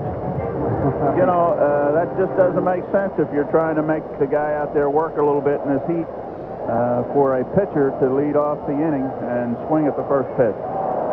And now Wally Backman, the batter. Backman tripled his last time up after striking out his first, and he takes the pitch for ball 1. It seems to me, Dallas, that you don't see players thinking about the overall picture, like a hot day, pitcher getting tired, making you stay out there a long time. Maybe I'm wrong on that, but no, you're not. No, you're not. I believe it's exactly right. Part of that is our speed up training that we have now at the minor league level. They don't get enough time down there to really learn the game. And the other part is that today's ball players, you know, they keep saying the manager's holding them down if you put the take sign on. And Backman fouls off the fastball. 1 ball, 2 strikes. But I happen to think that those little things are sometimes what separates the men from the boys in this game, because of there is parity of talent, so you're going to have to go to those little things to win some ball games once in a while.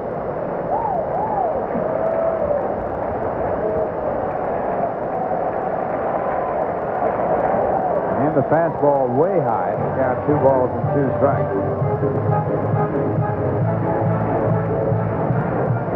The most important thing in the game of baseball is the bottom line, who wins it, and anything you can do to help get that win sets up a good ball club. Big gap in the middle for Backman, the shortstop, in the hole at his position, and Backman fouls it away again. Backman basically a left field hitter,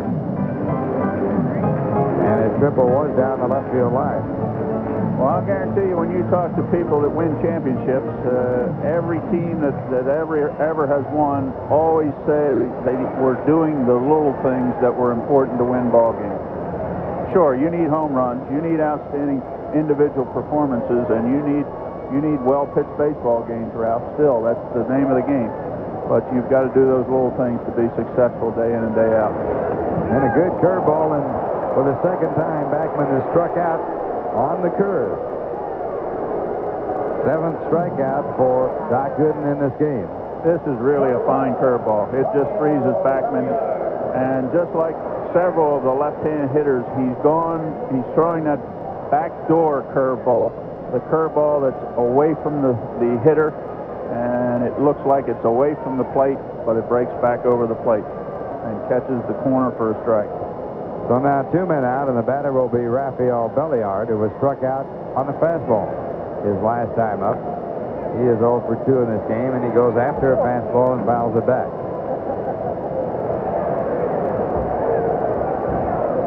Mets leading 2-1. 2 men out. We're in the bottom half of the 5th inning.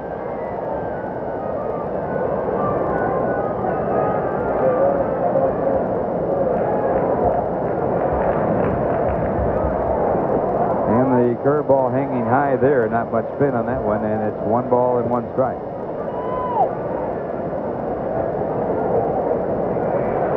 Gooden lifetime 8-5 against the Pirates. This year he is 0-1 against them. And he has a no decision. And the high fastball, 1-2. That's the pitch that Belliard struck out on in his last time to the plate. Out of the strike zone, a little guy again not paying attention too much to that strike zone. He's just swinging the bat. And here's a guy that should get paid for base on balls and getting on base. He certainly doesn't have any home run power. There he gets the bat in the ball, and he'll come up with a base hit.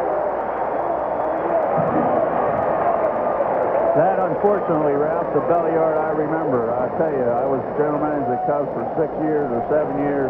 Belliard seems to just kill our pitching staff. And he does the same thing here to the Mets. Just slaps at the ball, just barely gets his bat on the ball, and of course Howard can't come up with it. He's had only one home run in his major league career, and that was off of Eric Schau in '87. Now he's on base, a threat to steal, and Andy Van Slyke to bat it.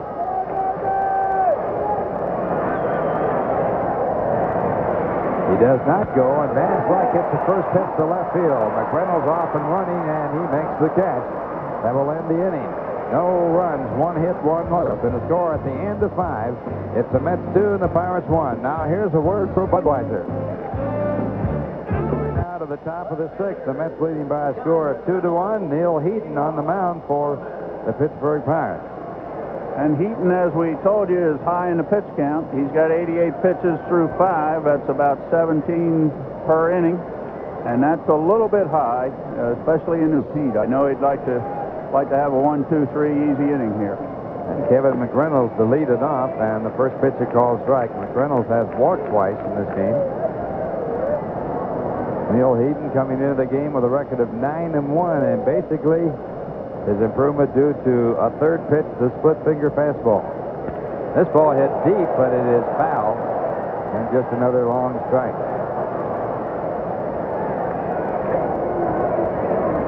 Two strikes to count. Reynolds hitting .264 with 10 home runs.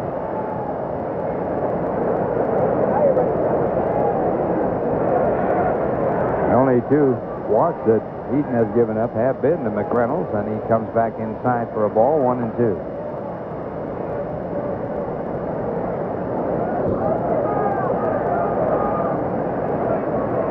McReynolds, Johnson, and Marshall, the first 3 batters for the Mets here in the 6th. And ball 2, it's 2-2.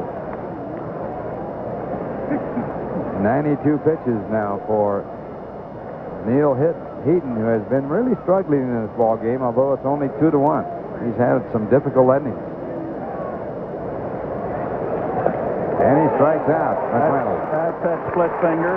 That's the split finger that puzzles all hitters. There's no question about that. You watch this pitch, it just floats in there and goes right straight down. And McReynolds, right underneath McReynolds' bat. And if you'll remember what I told you, the fastball is thrown with the fingers close to the ball. Here's a great shot of Heaton's fingers that are together on the baseball. Here's a shot, which is a great shot of the split finger that just struck out McReynolds.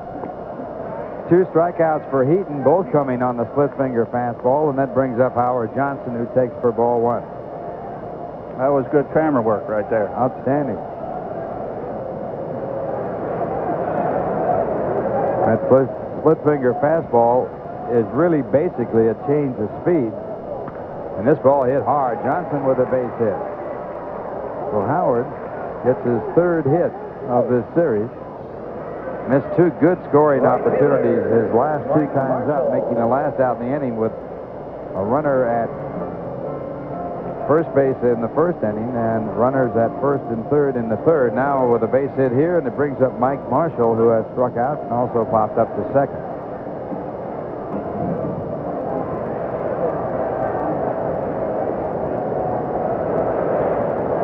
Marshall missing the first 2 games of this series. Hitting .252 with 6 home runs, 26 RBIs. Johnson a short lead at first. And this ball hit hard to left for a base hit.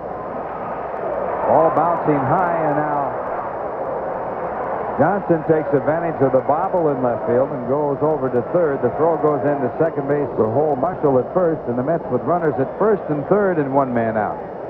Yeah, you're going to get action in that bullpen right now, I'll guarantee you that. And you have to give the left fielder credit on that ball. Even though he bobbled it a little bit, he looked like he was going to throw to third base, which would have been a very bad play at that stage, because the runner would have taken advantage of that and gone to second. Instead, he threw to second base and kept the double play in order. And the batter coming up for the Mets, Kevin Elster. No error charge on that play and left. Dan Belinda throwing in the bullpen for Pittsburgh. And we're going to slow the game up a little bit. Here comes Leland out. So we're trying to give our bullpen guy just a little bit of time to warm up here. We're going to have a pinch runner for Marshall. Darrell Boston will be the pinch runner for Mike Marshall. That means he'll stay in the ball game. Boston will go to center field, and Carreon will move over to right.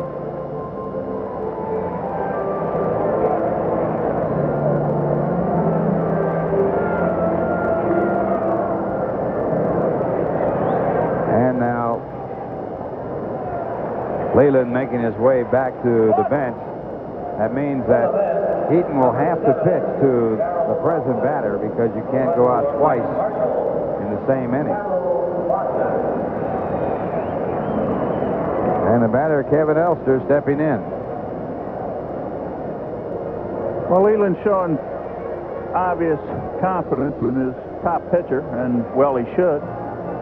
We're still in the ball game, certainly.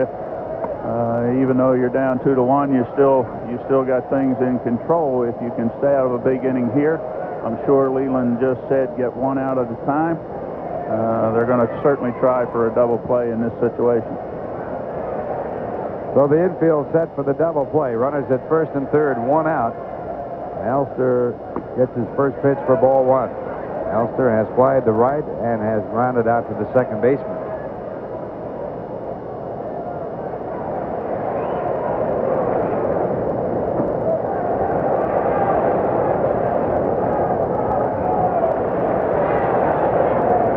Neal Heaton working on the mound with a record of 9-1.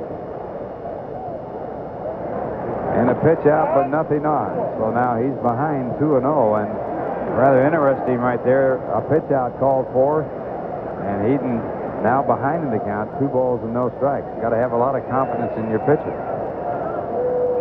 Well, you kind of expect something to go on. I'm sure Buddy Harrelson likes to play that kind of baseball, especially with Elster, who is not on really the top of his game offensively.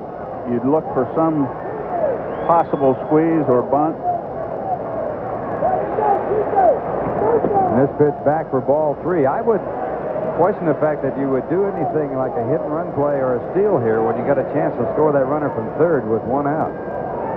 Well, I don't think you'll steal. No way. I agree there.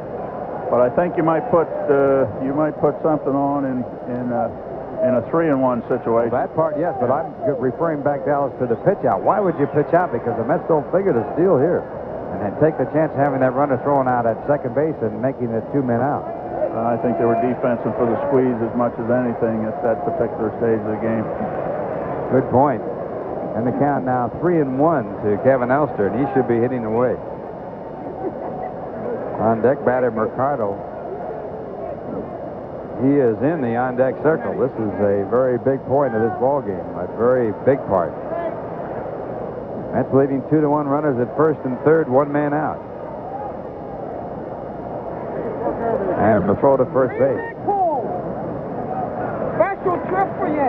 They're trying to get an idea whether Boston's going to run on this pitch or not. Whether Buddy's going to put him in motion on a 3-1 count. And if he is running, you're hoping to keep out of the double play and get the runner in from third. Boston is not running. This ball hit deep to left field. It will score a run. Barry Bonds out there in left, tagged up at third, and scoring on the play is Howard Johnson. The throw goes into second. Boston holds it first, and the Mets lead it 3-1 on the sacrifice fly by Kevin Elster.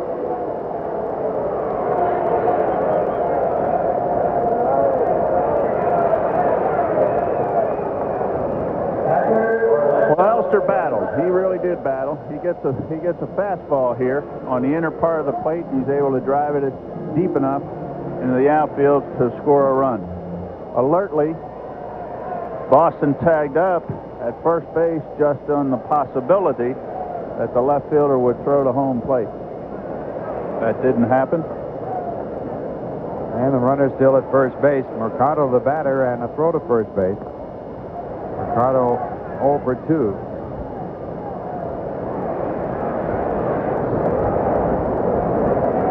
Boston with 5 stolen bases and 8 attempts. And now a threat to steal. And again the throw to first.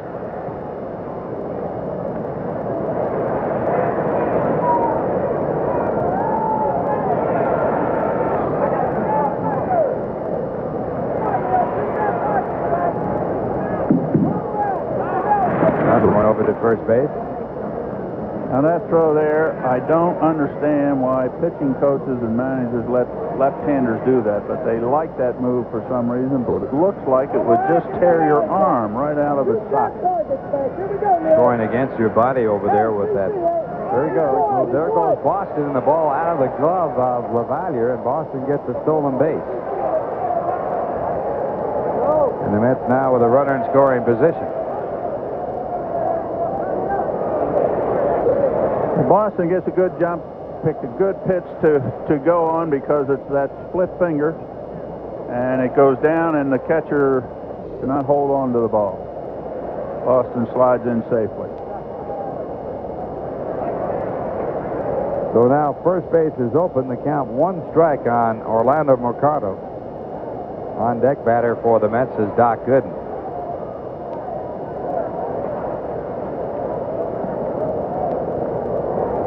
Mercado has only been at the plate 6 times against the Pirates. He's had 2 hits.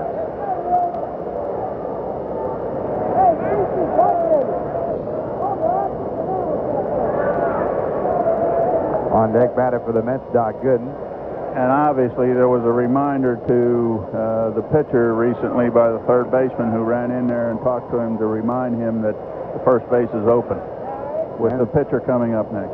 That's right. So that pitch way inside, 1 ball, 1 strike.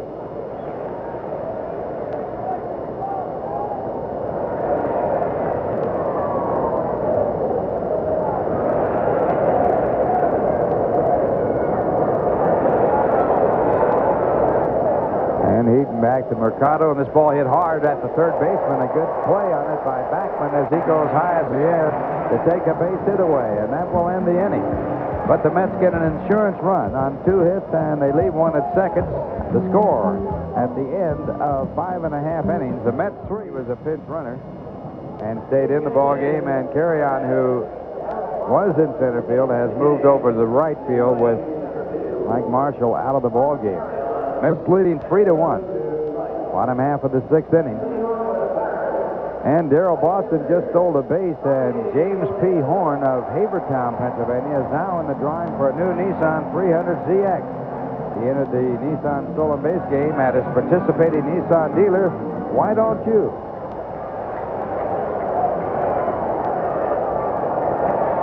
Well, this is going to be an interesting inning for Doc because he's got to wade through the middle of that lineup. If he can do that today in today's heat successfully, he's got his team where he wants them. And the first pitch is hit in the air to left field. A routine fly ball for Kevin McReynolds. And Bonilla swinging away at the first pitch on this hot day helps Doc Gooden out. That'll bring up Barry Bonds.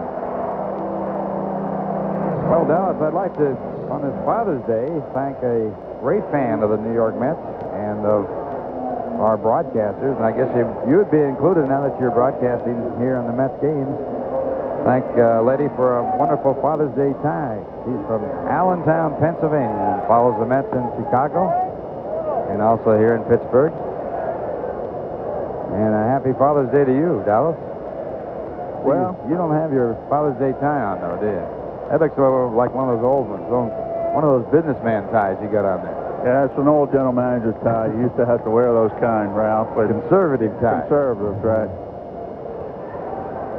1 ball, 1 strike to count to Barry Bonds. 1 for 2 today, and there's a breaking ball for a ball. 2 balls and 1 strike.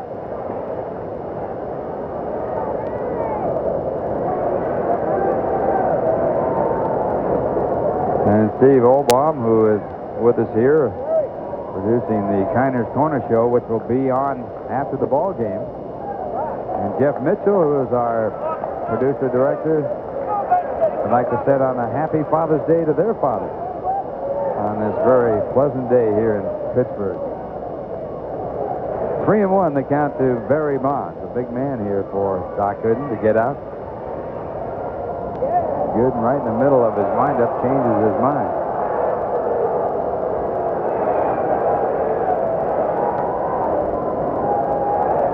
Now the 3-1 pitch, and it's hit hard to left center field. McReynolds over. He'll have to hurry to hold Barry Bonds to a single. The throw in is not in time. Good hustle, good base running by Barry Bonds, and he is still hot.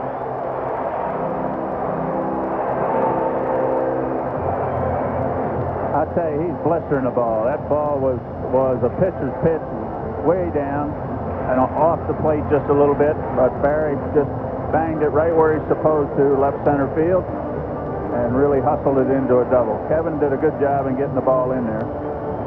That is his 7th hit in this series and 11 at bat. And it brings up Sid Bream, and Bream 2 for 2 represents the tying run. The Mets leading 3-1.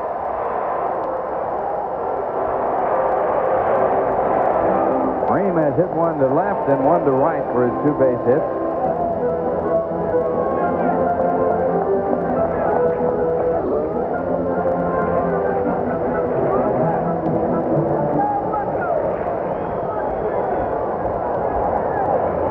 So Bream with a runner in scoring position and 1 man out.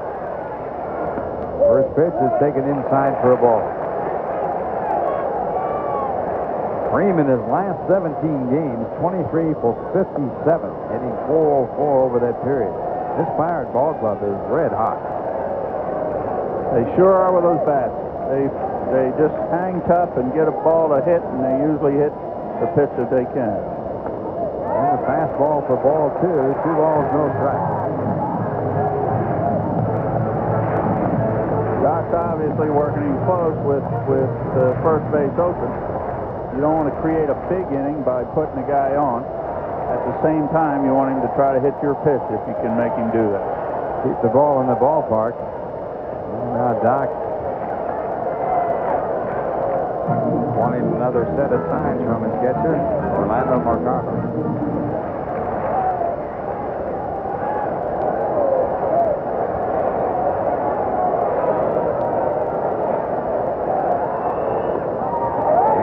Just does miss. It's inside for ball 3, and a walk here would put the tying run at first base with 1 man out.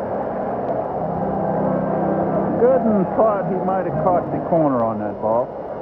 He obviously had some distress in his eyes when Rocklander called that a ball. So it's 3-0 to Bream. Bream swinging away and hitting a deep fly ball to center. Boston back to the warning track by the wall. It's off his glove. Barry Bonds had held at second base. He's coming in. The throw is not in time. So Sid Bream turned loose on the 3-0 fastball and doubling off the glove of Darrell Boston in center field. Bream ended up at second base, and he represents the tying run. He really got into that ball, but I believe really Darrell should have caught the ball. There's no question about that. He was back. He just misjudged a little bit how high that ball really was, and it hit his glove at the same time it hit the wall. And I'm sure that's what Stottlemyre is going out there to talk to Gooden about. It's a little upsetting. Bream now 3 for 3 in the game, and he has put himself on second base and represents the tying run as Mel Stottlemyre talks it over with his pitcher. The batter coming up for the Pirates, Mike Lavanier.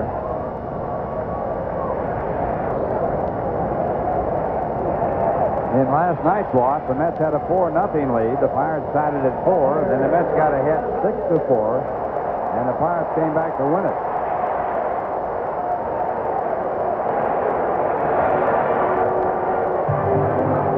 Here's another look at the ball hit off the glove of Boston. He's got plenty of height to catch the ball. He's got it judged. He kept his eye on the ball.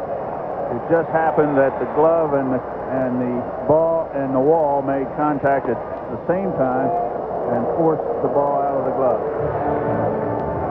And the first pitch to Lavalier is a fastball on the outside corner for a called strike. Lavalier 0 for 1 with a walk.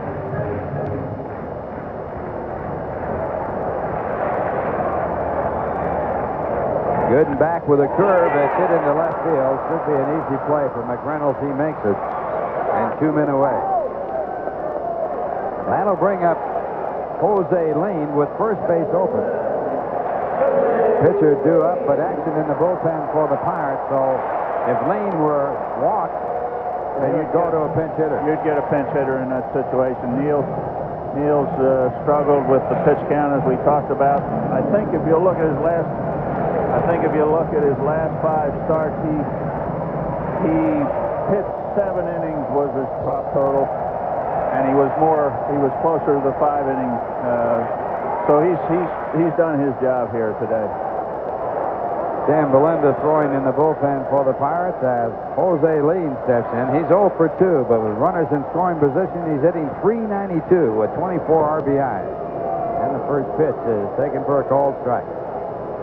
Unbelievable that an 8th place hitter could be hitting .392 with runners in scoring position. Most 8th place hitters would not be given that many opportunities to hit that well. And he hits one down the right side. It'll be out of play. Well, he's a tough little out. There's no question about that. Hitting .327 coming into this game with 25 RBIs. 24 of those runs batted in with runners in scoring position, which is fairly obvious. He is not a power type hitter. He has no home run. Mets shed him toward right field in the outfield, and the pitch back is hit foul again. 2 struck out to Jose Lean, who has struck out and grounded out. Mets leading 3-2. A runner at second base. 2 men out. We're in the bottom half of the 6th.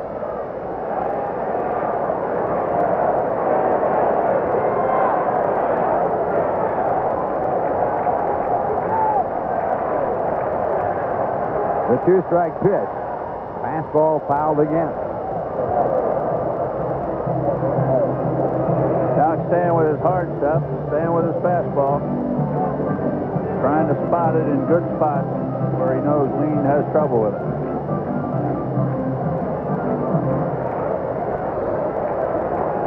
Obviously, they feel Lean might be a pretty good breaking ball hitter. And hitting 8th, he'd have to be. And hitting the way he does. Yeah, that's right. 327.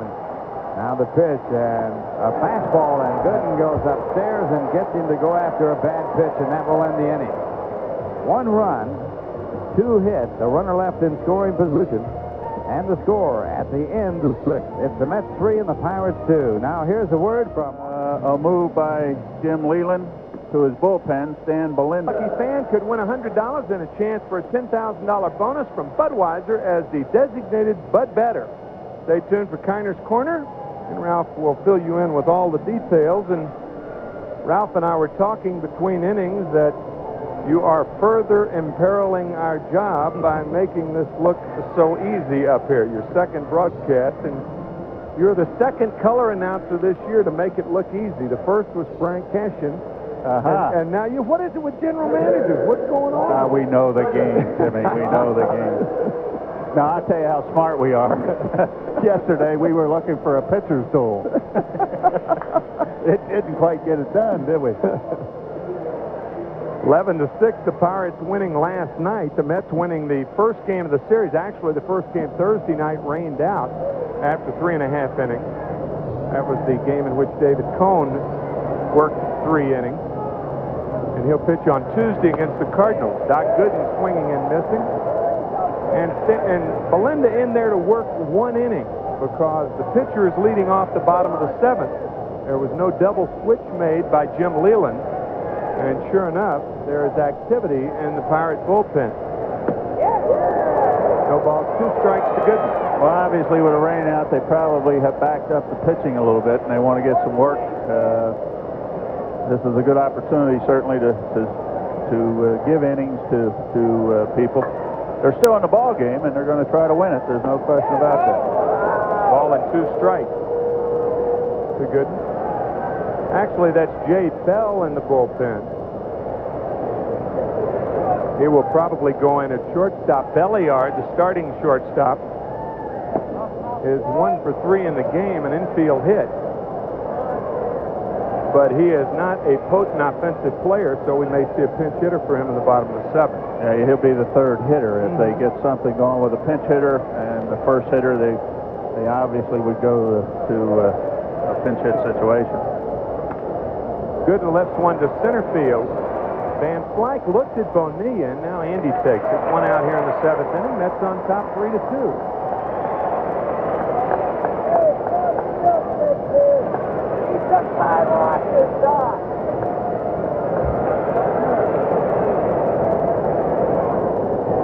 Well, Mark Carreon with 2 home runs in this ball game. He's 3 for 3 on the afternoon. And Mark's father, Camilo, passed away a couple of years ago. And there's his rookie card. He was a rookie star with the Chicago White Sox back in 1960. And a very young man in his early 50s. So here on Father's Day, there are some of us who can't wish our fathers a happy Father's Day. I lost my father in February. Love him while you can. That's for sure. A ball and no strikes to Carreon.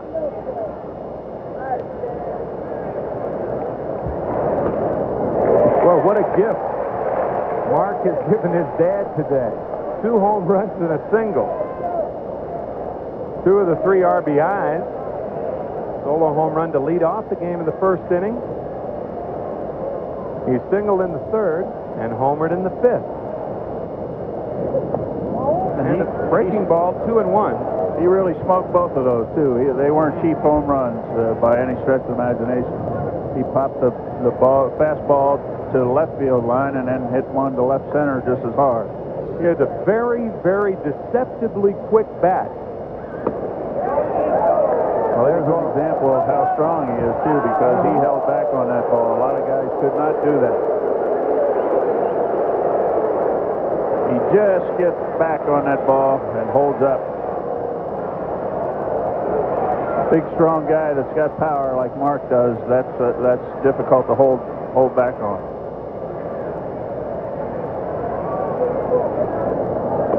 Belinda's 3-1 pitch is high, so Carreon has been on base 4 times, 3 for 3 with this walk, and Dave Magadan will be the batter. Dave, 1 for 3. Let's see what's happening on our Nissan National League scoreboard. Montreal and St. Louis tie 5-1 in the 6th. Atlanta over San Francisco. Remember, San Francisco has won 16 of 17, 14-1 in June. San Diego at L.A. later. And Dallas Green and I will be taking a flight back to Philadelphia about 6:30. Watching the ESPN broadcast of the Phillies tonight. Strike 1 to Magadan, who is 1 for 3. Did you find, Dallas, that being an ex-pitcher made it easier for you to handle pitchers when you became a manager and a general manager? Oh, yeah. There's no question about that. And I had a tough guy to manage me when I was in Gene Mock. He was tough on pitchers, and I learned a lot from him. I learned good points and bad points, and set a philosophy and idea what I wanted to do. When I took over as manager, I was determined that I had ideas of how I wanted to run a pitching staff. It's an interesting comment. It's 1-1 to Magadan with 1 out and 1 on. What bad points did you learn from Gene? Well, there were a lot of times when, of course, I generalize a lot of times and hurt a lot of people when I say things like that, but I'll use Dallas Green as a for instance because he couldn't pitch too well in the major leagues.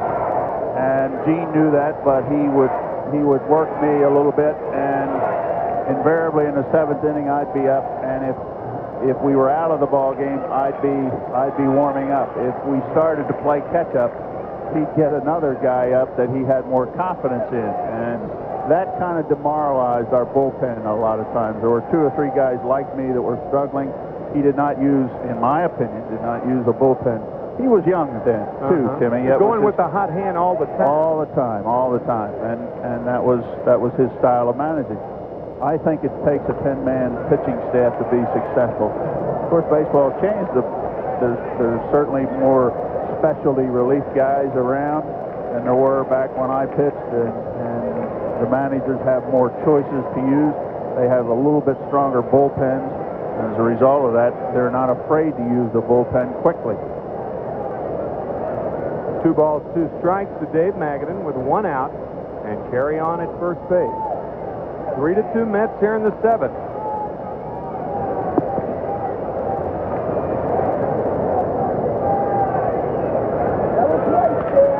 Sharply up the middle, base hit. Carreon will try to go to third base and make it easily.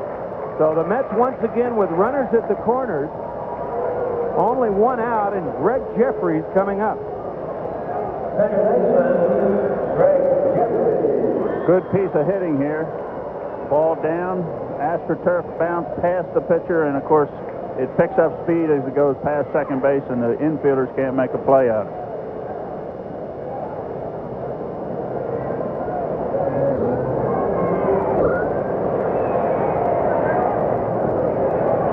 Doug Bear is warming for the Pirates. Doug has been around his 7th ball club, Pittsburgh Pirates. Here's Greg Jeffries now. That's being around. That's being around. Is indeed. That kind of shows the dearth of pitching in today's baseball, when a guy like that can hang around and still get opportunities to come back to the big leagues after as many opportunities as he's had. Then you really have to question expansion then. Well, Ralph, enough talent to go around? Ralph and I talked about it a little bit earlier, and no, I don't think there's a lot of talent around. I don't think there's enough to stock 2 ball clubs, but they're going to have to do it. 1-1 to Jeffries. I think that's one of the real fears that baseball people have, and ownership certainly has, that they'll not be able to stock it as competitively as they would like, and as a result, the 2 franchises will start slowly, and fan interest would be lost. That's not any fun to go through. Slider, swinging a foul tip, a ball, and 2 strikes to Jeffries with runners at first and third and 1 out. 3-2 Mets here in the 7th.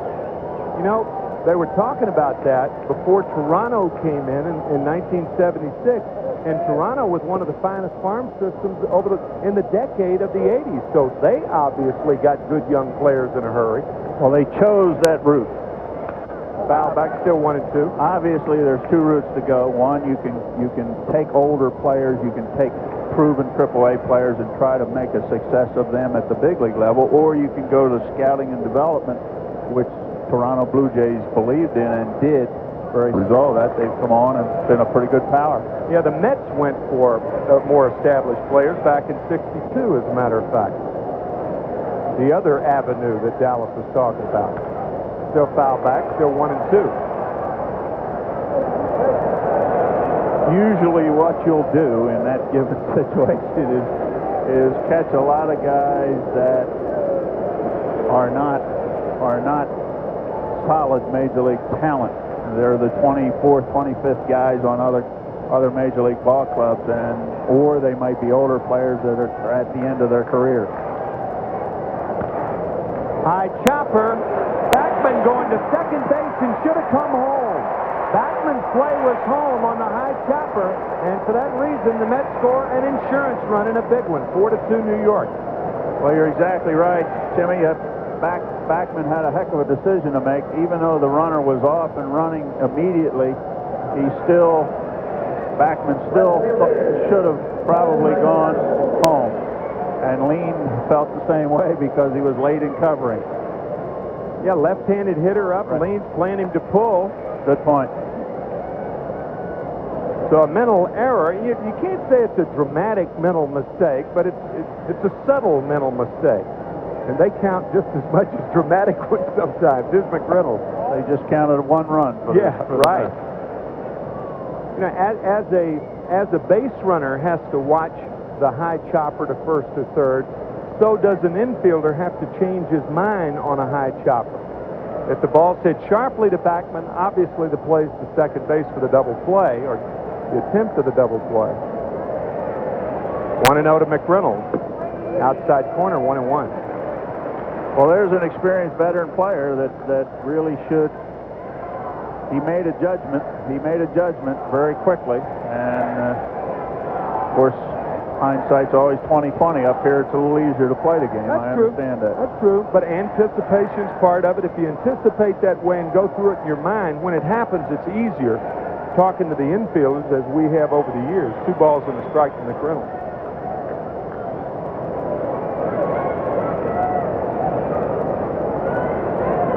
(4-2) New York. Single runs in the 1st, 5th, 6th, and 7th.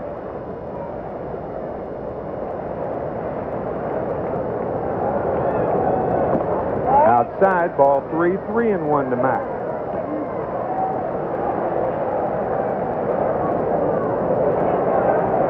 Stan Belinda in relief of Neal Heaton. Belinda from Huntington, Pennsylvania, and he resides up in State College.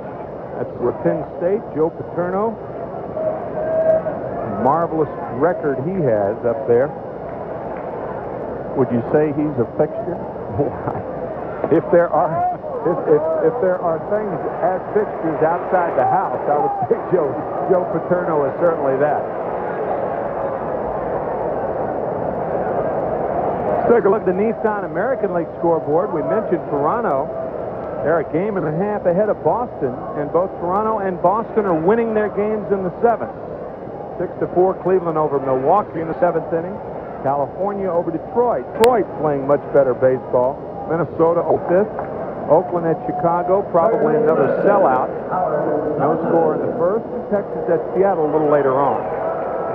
Boy, Detroit made a good turnaround, Tim. Boy, did they ever. They're probably not going to compete necessarily for the pennant, but they made themselves a little better ball club. They were an awful club last year. Sparky really, I talked to him several times when we visited Detroit, and he was really suffering with that ball club. Sparky's maintained the edge over the years, hasn't he? The edge to win. He won it in '87, won it in 1984, and of course the Big Red Machines in the '70s. And it doesn't matter what kind of club he's got, he's going to come after you. I'll tell you that. He manages to win every single game, and he's going to take you to the wall. Howard Johnson does not take Belinda to the wall as he flies to shallow center, but the Mets score another run. And on our GE line score, after 6.5, it's 4-2 New York, and Friday, Lenny Dykstra and the Phillies come to Shea for a weekend series. And I bet you half of the people that show up at Shea Stadium are going to be there because of Lenny Dykstra, a very popular player. Friday, a heck of a year. Oh, boy, is he ever. Entering tonight's action, batting .388, which leads both leagues in hitting. Friday night's game starts at 7:35, Saturday at 7:05, and then Sunday at 1:35. Good seats still available through the homestand. You can call 718-507-TIXX or 212-399-4444 for Ticketron outlet tomorrow. And John Cangelosi is going to be the pinch hitter for Stan Belinda. Belinda working 1 inning and giving up 1 run on 1 hit. The diminutive John Cangelosi.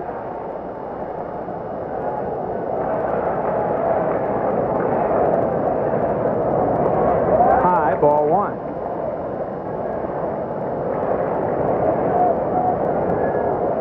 John with 12 hits and 12 walks as a pinch hitter last year. He was on base 24 times. And it's ball 2. Small strike zone. You're not going to throw too many high balls to him, that's for sure.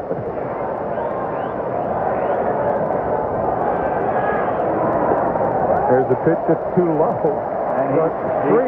You can see what he's trying to do. He's squeezing the strike zone by bending over, and his job is to get on base to start an inning for the Pirates, and he's trying to do that. There's the strike, 3-1. He probably will be taking again with the Pirates trailing by 2.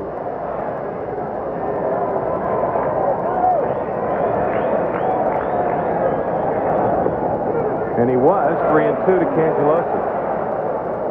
Ralph and I would have jumped out of our seats because we talked about that very thing about, you know, this is the time for guys like this to play the game the way they're supposed to. He's not going to hit home runs, so take the ball, make the pitcher work. You're in the 7th inning. You're behind, your club behind. You got to do something to start a rally. Why isn't the game played like that anymore? Well, there's a lot of reasons, Tim. Part of it, everybody wants to blame everything on the money, but I don't believe that's all of it. It's the speed up. It's the speed up process we have at the minor league. They don't play enough games to learn the game. It's also the money part of it, the attitude of the players. Cangelosi does draw the walk. A very close 3-2 pitch. So Cangelosi on with nobody out. Look at him squeezing. He's down as low as he can possibly get, and Doc doesn't get the good low pitch. See that picture? It's not a strike zone, it's a strike lane. Wally Backman now. The Mets on top by 2 here in the bottom of the 7th.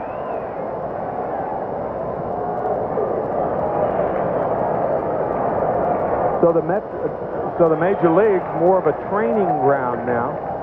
You learn the game up here. You have to. That's what baseball's come to, Tim. You got to learn it someplace, and it's not at the minor league level because most the rules that we've created for ourselves prohibit us from protecting guys for a long length of time, like the old Dodgers and the old Cardinals used to with the great farm systems. They could protect guys for 8-10 years before they had to surrender them. Now it's 3 years, and you've got to elevate them to the major leagues, and that's too quick for young ball players. They can't learn the game. They don't have enough innings. They don't have enough successes or failures. Ground ball towards short and through. Cangelosi stops at second. So Backman with his second hit of the ball game. And Jeff Musselman is up and throwing in the bullpen. Jay Bell will be the pinch hitter for Belliard. That base hit sneaking through by Kevin Elster. The Pirates with runners at first and second. Nobody out. And is Bell bunting? You better believe it. That's why he's being sent up there. You can book that. There'll be all kinds of plays going on right here. Yeah, the Mets have worked on the rotation play for the first year under Buddy Harrelson. I saw that in the paper. I was proud of Buddy for doing that. Major League Baseball players think they come to the big leagues, and this goes along to just what we're talking about. They think they come to the big leagues, and because they're a big league ball player, they know everything there is about the game, and they don't. They've got to be taught right here, and here's the perfect situation of what we're talking about. The Mets have botched up a rotation play the last time they used it. That's when the third baseman charged third, second baseman to first, and first baseman charged. Now, Bell leads the major leagues with 18 sacrifices on the year. Well, he's not making any secret of it. And he does it, and it's Bob Gooden who goes to third, safe at third. Bases loaded and nobody out. I'll tell you, Doc made a great play on it after being a little bit confused as to what to do. He almost got the guy at third base on a great play. It was a good instinctive play. It was a great bunt. It was a great bunt. Right in between. Doc thought maybe the third baseman was going to make it. He makes the scoop and shovel, but unfortunately it's a little high and pulls the guy off the bag, I believe. Now, Doc did make one big mistake there. His job was to come immediately to third base. He hesitated just a bit at the mound, and that's what made that play a little bit more difficult. That's an excellent point, because from the pitchers I've talked to, they say you break right toward the line and not toward home. That's the catcher's responsibility. Exactly. It's the given situation where immediately after delivering the pitch, you go to third base. towards the third base line to protect that part of the bunt. And Doc didn't do it. Bases loaded, nobody out, and it's no balls and 1 strike to Andy Van Slyke, who is 0 for 3 on the afternoon. Angelosi at third, Backman at second base, and Jay Bell at first. That, by the way, an infield hit for Jay Bell.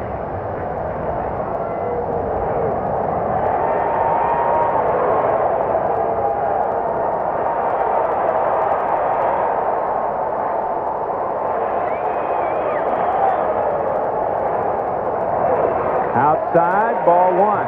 1-1 to Van Slyke.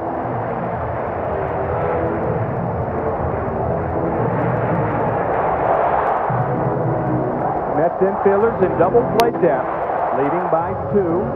Potential tying run at second in the person of Backman, and the go-ahead run at first in the person of Jay Bell.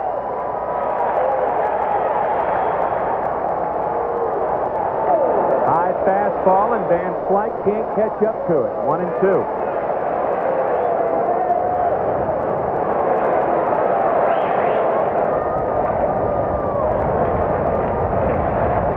Great fastball there. Yeah, Andy, a low ball hitter, swung under the high fastball.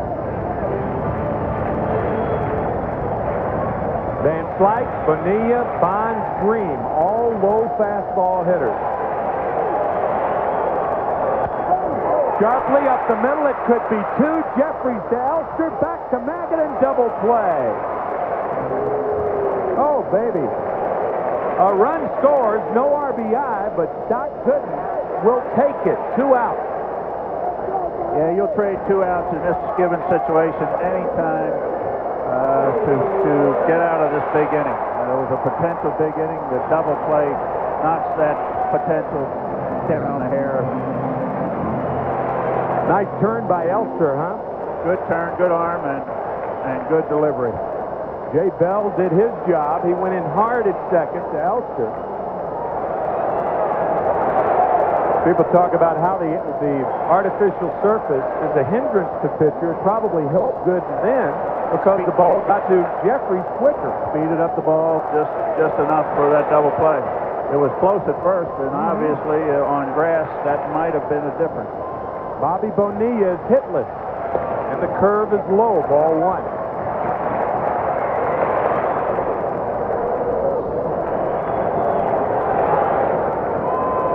Four to 3, Backman at third, 2 outs. Bottom of the 7th. Tapper foul, 1-1 to Bonilla. Even with the double play, Doc's not out of the woods yet. Right. Certainly with Bonilla as the hitter. He's got a tough out, and he's got Bonds coming right after him, so he's got his work cut out for him.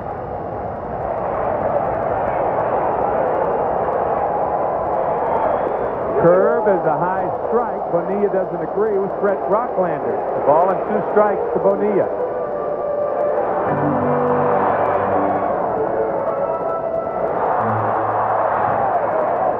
Well, Bonilla didn't like it, but he can react to that a little bit. But those umpires, that next one he better be hacking at it. And he's not. He takes it just off the plate. 2-2 to Bonilla.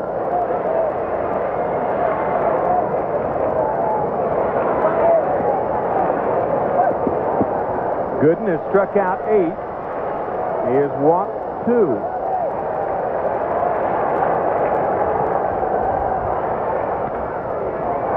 Fouled off into the stands. It's 2-2 to Bobby Bonilla with 2 outs and Backman at third. A good ball game. The Mets are winning 4-3 here in the 7th. Doc has struggled his last 3 outings, actually his last 4 outings. Even though he won in his last outing, he gave up 6 earned runs in 7 innings at Chicago.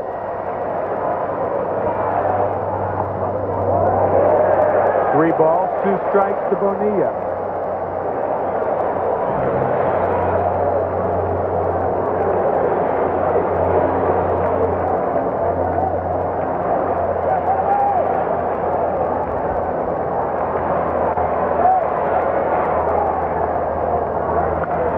Tapper towards first. Gooden will give way to Magadan. A brilliant job by Gooden after getting in trouble. The base is loaded and nobody out. He allowed only one run. He's still clinging to a 4-3 lead. This telecast is authorized under television rights granted by the New York Mets solely for the entertainment of our audience. Any publication, reproduction, or use of the pictures, descriptions, and accounts of this game without the express written consent of the New York Mets and Sterling Doubleday Enterprises LP and WWOR-TV is prohibited. Any commercial or other use of the program, such as by charging admission or its showing, is also prohibited. You can tell Dallas Green was educated at the University of Delaware. Well said. And the rookie gets the disclaimer again. Only the second day in the booth, and as we said, he's making it look too easy. Jay Bell stays in the game at shortstop, and on the mound, Doug Bear. And Darrell Boston will be the batter to lead off the 8th inning. The Mets leading 4-3. Boston takes a slider for strike one. Now, will you tell me why Darrell Boston was thinking about bunting in that situation? Well, he's got good speed. A one-run game. I don't know. He does have 5 home runs, though. And he's been hot lately with the home runs. He had one last night. Did Ralph prod you on that just then? As only the home run hitters could do, right? It's 1-1 to Darrell Boston, who has really done a fine job for New York since being released by the White Sox on April 30th and joining the Mets in mid-May. Actually, early May. It's 2 balls and a strike to Darrell.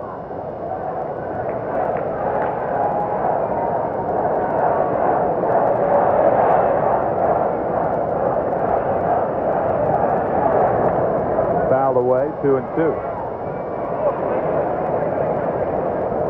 Unusually, Doug Bear, one of 8 players with the Pirates whose last name begins with B as in boy. Only 8 of 25. Only Tim McCarver would come up with that one, Ralph. Yeah, I look for those quirky, weird things. I don't know. Maybe the Elias Sports Bureau could find out how many players with the letter B in a roster for an all-time record. Did he foul that ball? I think he did. Yeah, he did, off his foot. Yeah. Still 2-2. He's barking a little bit. Starts with B. Starts with B.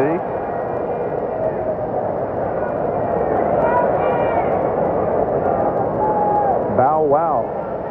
A lot of times you get the opposing players and start exactly barking and bow wowing, and the poor catchers have to suffer. There's John Franco. Ralph and Dallas and I were talking about it between innings that Franco usually doesn't come in to start the 8th inning, but he's up and throwing now. Foul back, out of play, still 2-2 to Boston. Well, they might be able to stretch him because I guess he hasn't been in a game for a while either. We'll check on that. He was in one game. He did earn a save the other night. Friday night. Curve, shallow center. Van Slyke in, Bonds in. They're both looking at each other. And Bonds makes the catch and abruptly stops. 1 out. Franco was in the doubleheader at Wrigley Field on Wednesday, and then the Mets were rained out on Thursday. Then he was in the game on Friday night.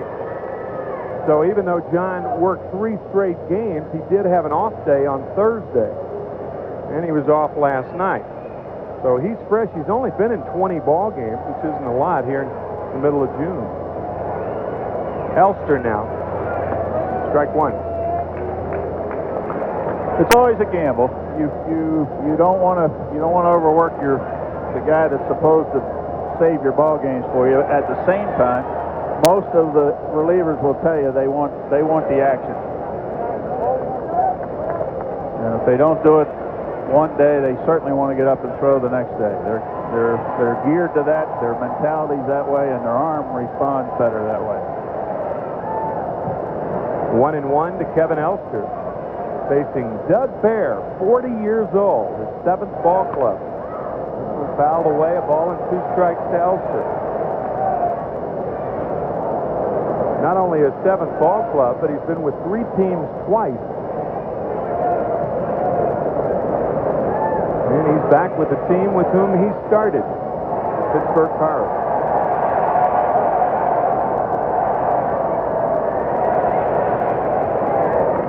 Tapper by Bear. Bell. Those B's come in handy. That one did. By Bear to Bell to Breen. 2 out.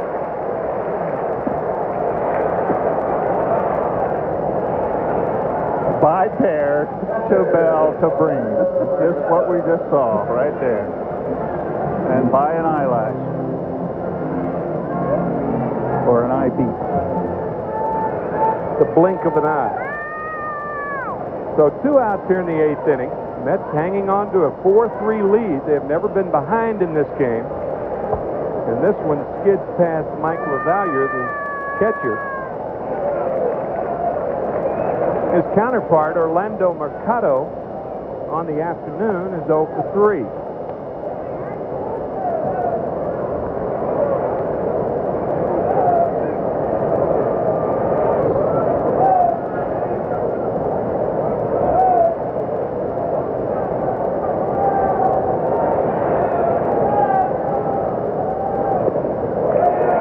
He looked bad on the slider, a good slider from Bell, 0-1 to Mercado. Now Bell's at second base. Bear is pitching. Bear? You got your B's mixed up. Mercado didn't barely miss it either. This ball popped up to Backman in foul territory, an easy inning for Doug Bear. It's easy for you to say. Well, we'll see if Franco comes in the game. If he does, there may be a flip-flop with the catcher.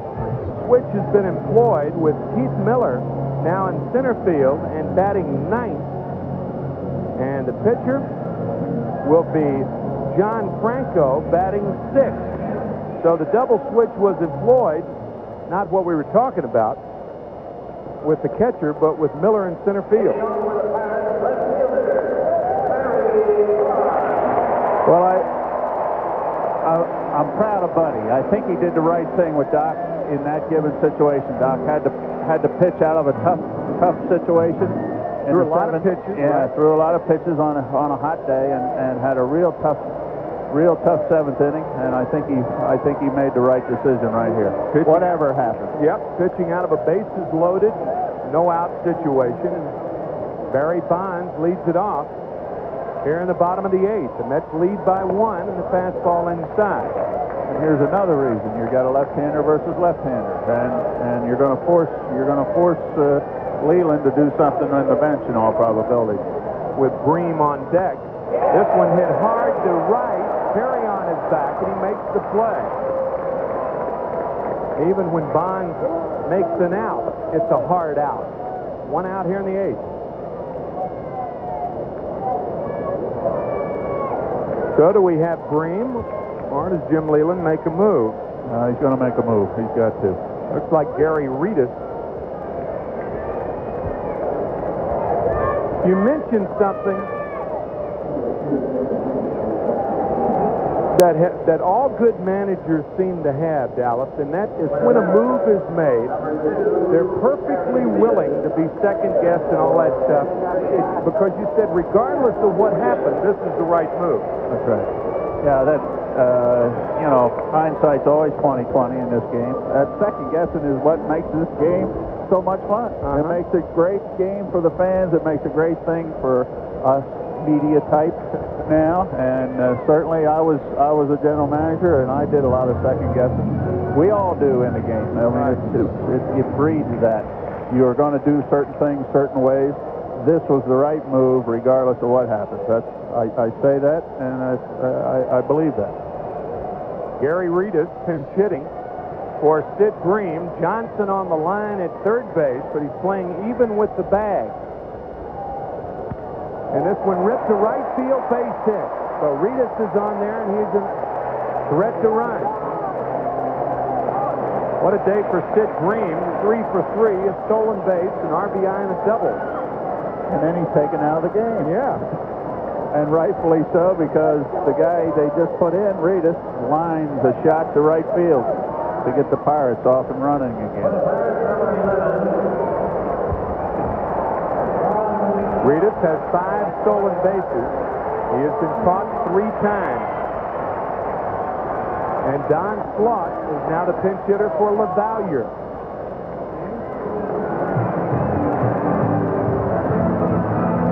The Mets on top, 4-3 here in the bottom of the 8th. A fine, fine ball game.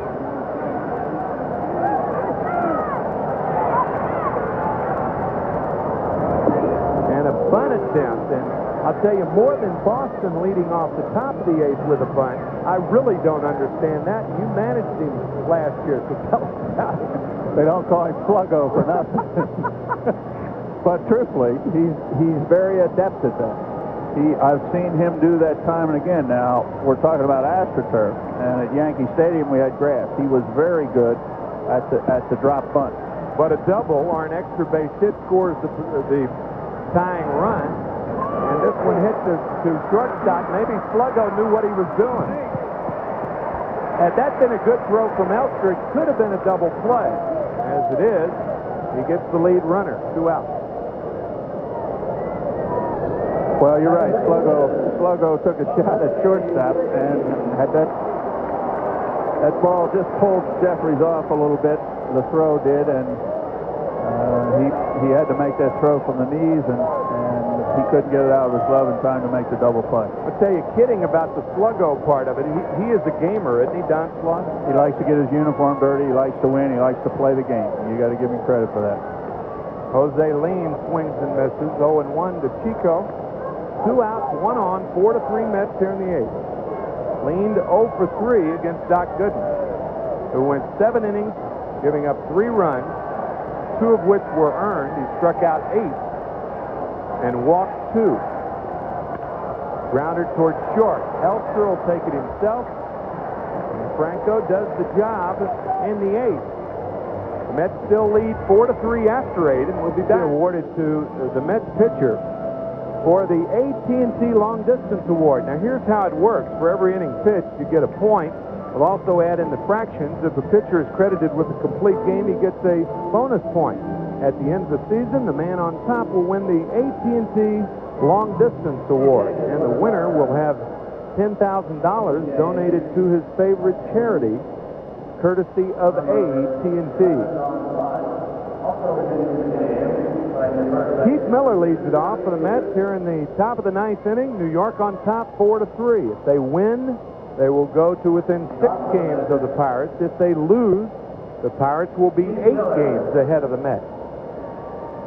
Slider for a strike to Miller, who entered the game in the double switch in the 8th inning. And I talk about these games being 2-game games, and they are exactly that, and they're very important. When you're playing a league leader, like Ralph said yesterday, they're 2-game games, and they're so important. Fastball misses outside, 1-1 to Miller. He's batting .275, and since coming off the disabled list in mid-May, he has hit right around .300. Strike 2.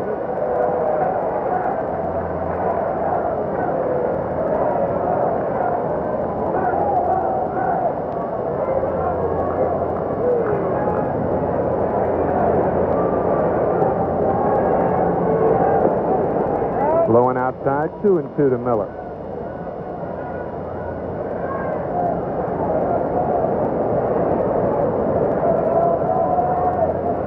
Neal Heaton, the pitcher of record on the loss side, if he should lose this game, be his first loss in this ballpark since July 21st of the 1989 season. Still 2-2 to Miller. That's a long stretch. That shows you what a home field advantage is all about. There's no question about that. But he just ran into a string where he put together good pitch games in his ballpark. Line to right, Bonilla in. 1 out here in the 9th. And Heaton's biggest problem today is coming up. Mark Carreon. Right fielder, Mark Carreon.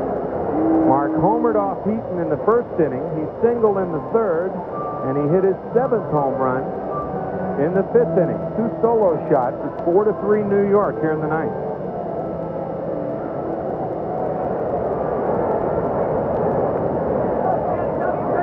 Slider. Bear will handle it over to Ritas, who has entered the game at first base. Don Slaught also has stayed in the ball game.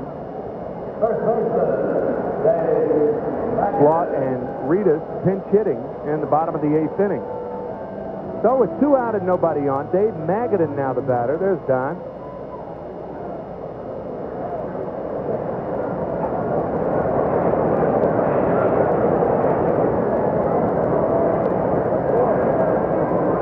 Pirates have out-hit the Mets 9-8, but it's the Mets 4 and Pittsburgh 3, and a strike on the corner to Magadan. Pat Corrales, one of my coaches with the Yankees last year, did an outstanding job with Don defensively. Worked with him every day, got his throwing to the point where he really threw out a lot of runners for us last year and did a fine job behind home plate. 1-1 to Magadan. Pat, your roommate at one time, now the head scout for the Atlanta Braves, the go-ahead scout. He was a teammate of mine for 3 years with St. Louis. And, of course, got fired right along with me. Right. Oh, yeah. Yeah. You got fired last year? That was last year, I think, too. Yeah. Curveball is high. 2 balls and a strike. I'm getting immune to it now. I've been fired a couple of times here, and once you do that in a game, I guess it comes as second nature. It's part of the business. There's no question about that. It's not a lot of fun when it happens to you, but it is part of the game. Changes have to be made sometimes. 3 balls and 1 strike to Magadan. Trades are also part of the game. I remember my first trade from the Cardinals. I was devastated. Yeah. Shocked me. Absolutely. Drilled to right, but there is Bonilla to make the catch. The Mets hit a couple of balls hard. The Bear has another easy inning. He retired 6 in a row since coming in the game in the 8th. It's 4-3 Mets. Last chance for the Pirates. The killer be in the bottom of the 9th. The Mets on a solo home run by Carreon in the 1st led the Pirates 1-0, and then Pittsburgh scored it on a wild pitch. It was initially scored a pass ball, changed to a wild pitch. Score 1-1 in the 5th. Carreon his 2nd home run of the game, a solo shot. Then in the 6th, the Mets increased their lead to 3-1, and Elster RBI sacrifice fly. The bottom of the 6th, Green with an RBI double. And then in the top of the 7th, Carreon again scored on a 4th play. Mets 4, Pirates 2. And then John Cangelosi scored on a double play ball, and that's probably the biggest pitch of the ball game by Gooden with the bases loaded and nobody out. Andy Van Slyke grounding into a double play. It's 4-3 Mets here in the bottom of the 9th, and R.J. Reynolds will be the pinch hitter for the pitcher. Ball 1 from Franco. He's not going to stay with those bees. No bees. He has gone from bees to shoes. That's R.J. Reynolds' nickname, owning up to 200 pairs of shoes. Sharply to short. Elster, 1 out.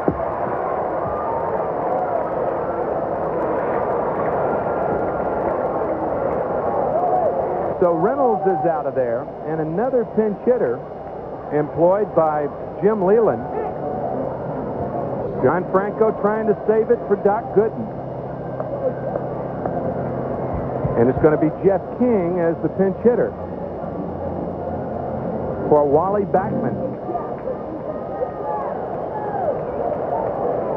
Ralph and I were talking about Jeff King when the Pirates played at Shea Stadium, and both of us think that Jeff King, once he learns to relax, is going to be a fine, fine player in the big league. Well, he's got a lot of the athletic things that you're looking for. He's a decent fielder. He's got power, and Franco's going to have to watch him here. We want to keep the ball in the ballpark. And a check swing is fouled. 0-1 to King. There's an example of what you and Ralph just talked about. There's a guy looking to drive a ball, and he takes a check swing, half swing on the first pitch, and that just shows youth and inexperience. It was not a ball that he could pick up and drive. It was a ball down and a breaking ball down, and he couldn't do anything with it. You could understand a swing like that with the count 0-2, 1-2, because you're protecting the plate, but not the first pitch. No, not when you're looking to drive the ball. 0-1 to King.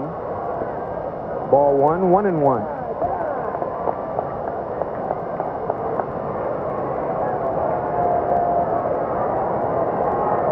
Franco trying to save his 11th game and give Gooden his 5th win. Ball 2, 2-1.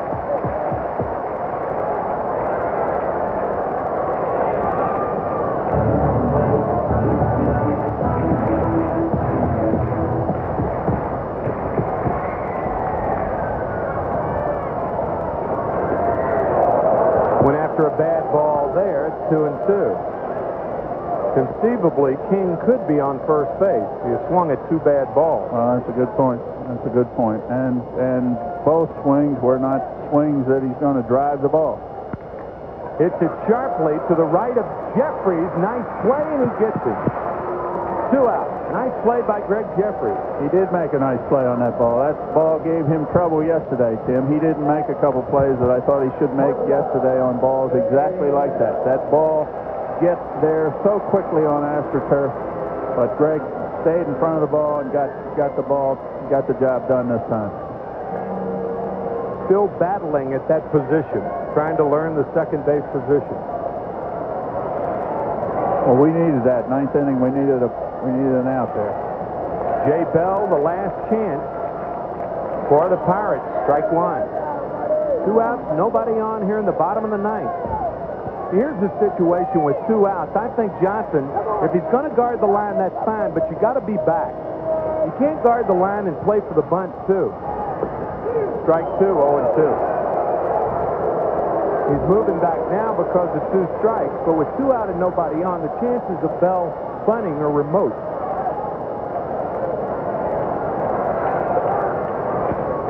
Fouled off into the stand. Still 0-2 to Jay Bell. Of course, we're talking about another inexperienced player.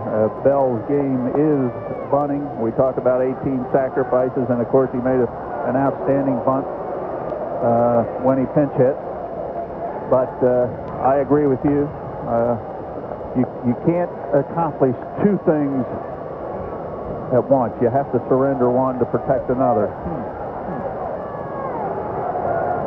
If you put your point's well taken, you put him in the bunt, and now here he is in a game situation where the Pirates need an extra base hit. He has 2 home runs this year. He does have fair power. He has 10 home runs at Buffalo for part of the 1988 season, and about 220 at bats, which is good power. Big difference between AAA and the big leagues, however. And I'm not sure of those stadium dimensions up there either. Bell strikes out. Good job by Franco. He earns his 11th save of the year, pitching 2 innings and giving up 1 hit, no runs, striking out 1 and walking no one. So a fine series for the Mets after the rainout on Thursday night. They win on Friday night. They lost 11-6 last night, but stormed back to win this afternoon. They are now 6 games behind the Pirates. They have won 4 series in a row, and they go back to Shea to face the floundering Cardinals tomorrow night. It will be John Tudor against Sid Fernandez tomorrow night, David Cohn against Bryn Smith on Tuesday, Bobby Ojeda against Joe McGrain on Wednesday afternoon. So a happy Buddy Harrelson waving to everybody. A happy Father's Day to everybody. And obviously the Mets very happy about their victory over Pittsburgh. We will be back with a wrap-up. Kiner's Corner to follow right after this word from C1. World, Florida. Very, very good baseball, beating the Pittsburgh Pirates 4-3. Doc Gooden winning his 5th game. John Franco getting his 11th save. And the losing pitcher, Neal Heaton. And this, as we have said, the first time Neal Heaton, Dallas, has lost a ball game since July 21st of last year. Neal Heaton, formerly with the American League. You were in the American League last year. Who do you think, as a closing today, who do you think is going to end up in the playoffs for all 4 divisions come fall? Timmy, it's going to end up in the American League exactly like it did. Toronto, I think, is the class of the East over there, even though it's kind of a dogfight. Oakland's going to win it over there, and they're going to probably go into the World Series again, in my opinion.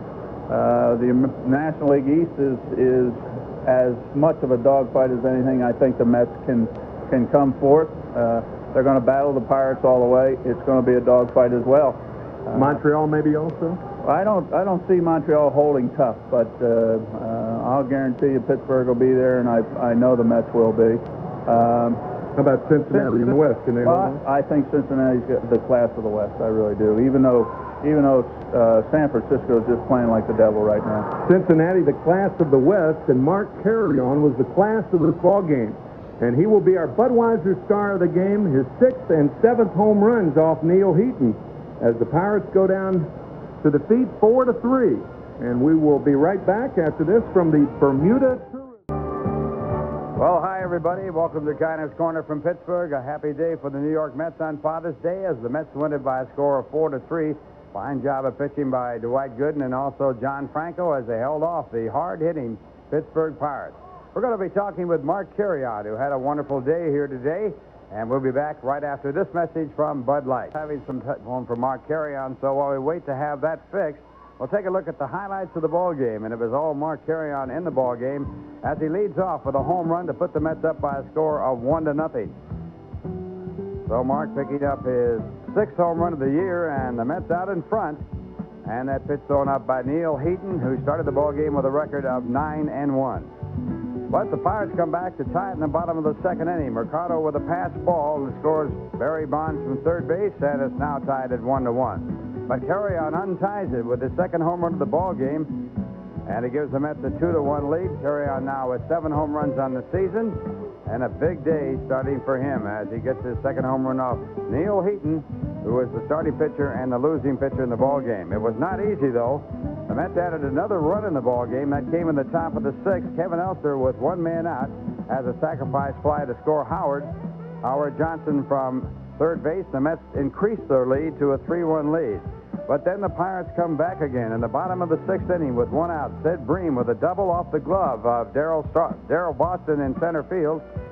And on the play, Barry Bonds, who had doubled, comes in to score, and that makes it a 3-2 game in favor of the Mets. In the top of the 7th inning with 1 out, Carreon scores on this ball hit by Jeffries. Backman had an option of coming home, didn't take it, went to second for the out, and the Mets get the insurance run that proved to be the run that won the ball game. Right here, the Mets on the double play see a run score, but that keeps Doc Gooden in the ball game. A big double play, and the strikeout by John Franco ends the ball game for the Mets, and the Mets win it 4-3, and they have won 2 of the 3 games with the Pittsburgh Pirates. Big series win for the New York Mets. It cuts the lead. For today's game was Joe Millak of Franklin, New Jersey, and since Mark Carreon got on base, he wins a Budweiser jacket and cap. So congratulations to Joe, and good luck. Checking out the Mitsubishi scoreboard, a lot of action, of course, today. St. Louis leading Montreal by a score of 6-1. That game is in the bottom of the 7th inning. For Montreal, Zane Smith was the starting pitcher. For the St. Louis Cardinals, Jose De Leon. De Leon working on his 6th victory against 5 losses. And don't forget, it'll be the Cardinals against the Mets when they return home for a night game tomorrow night. Houston playing in Cincinnati, and it's Cincinnati 7. Houston won the game in the top of the 8th inning. Portugal started for Houston, was knocked out of the box. Rio going for Cincinnati. Atlanta playing in San Francisco. Atlanta got 2 runs in the 1st inning, but San Francisco came back to score 3 in the 2nd, and they now lead 3-2 as that game goes to the top of the 3rd inning. San Diego in Los Angeles, and at the bottom of the 1st inning, no score for San Diego. The Dodgers are batting. Rasmussen on the mound for the Padres. Mike Morgan going for the Dodgers. Morgan with a record of 6-5. Rasmussen with a record of 6-3. Also on the schedule, a night game in Philadelphia. It'll be the Cubs there, game time at 8:05. Over in the American League, Toronto playing in New York, and Toronto winning by a score of 8-1. Yankees got their only run in the ball game in the bottom of the ninth inning. Stoudemire, the winning pitcher for Toronto in that ball game, he's now 7-6 on the year. LaPointe was the starting pitcher and loser for the Yankees. His record 4-5. And it's Boston playing in Baltimore, one game earlier this year. That's the way the scoreboard reads, and we'll be back in just a moment, right after this message. Road trip, and they have won 5 of the 7 games played in this road trip, and 3 out of 4 from the Cubs, and 2 out of 3 here from the Pittsburgh Pirates. Checking out what's ahead for the New York Mets. Taking a look at the schedule for the next week at Shea Stadium. It will be Monday night, and the Mets will be taking on the St. Louis Cardinals on that Monday night. Game time will be at 7:30. And then on Tuesday night, it'll be also another night game. Wednesday, an afternoon game with the St. Louis Cardinals. And we'll be doing the Tuesday and Wednesday games on WWOR-TV. And then after the Cardinals leave town, it'll be the Philadelphia Phillies playing Friday night, Saturday night, and Sunday. And we'll be doing the games on Saturday and Sunday of that series on WWOR-TV. So it'll be the Cardinals and the Philadelphia Phillies. And we'll be back in just a moment right after this message.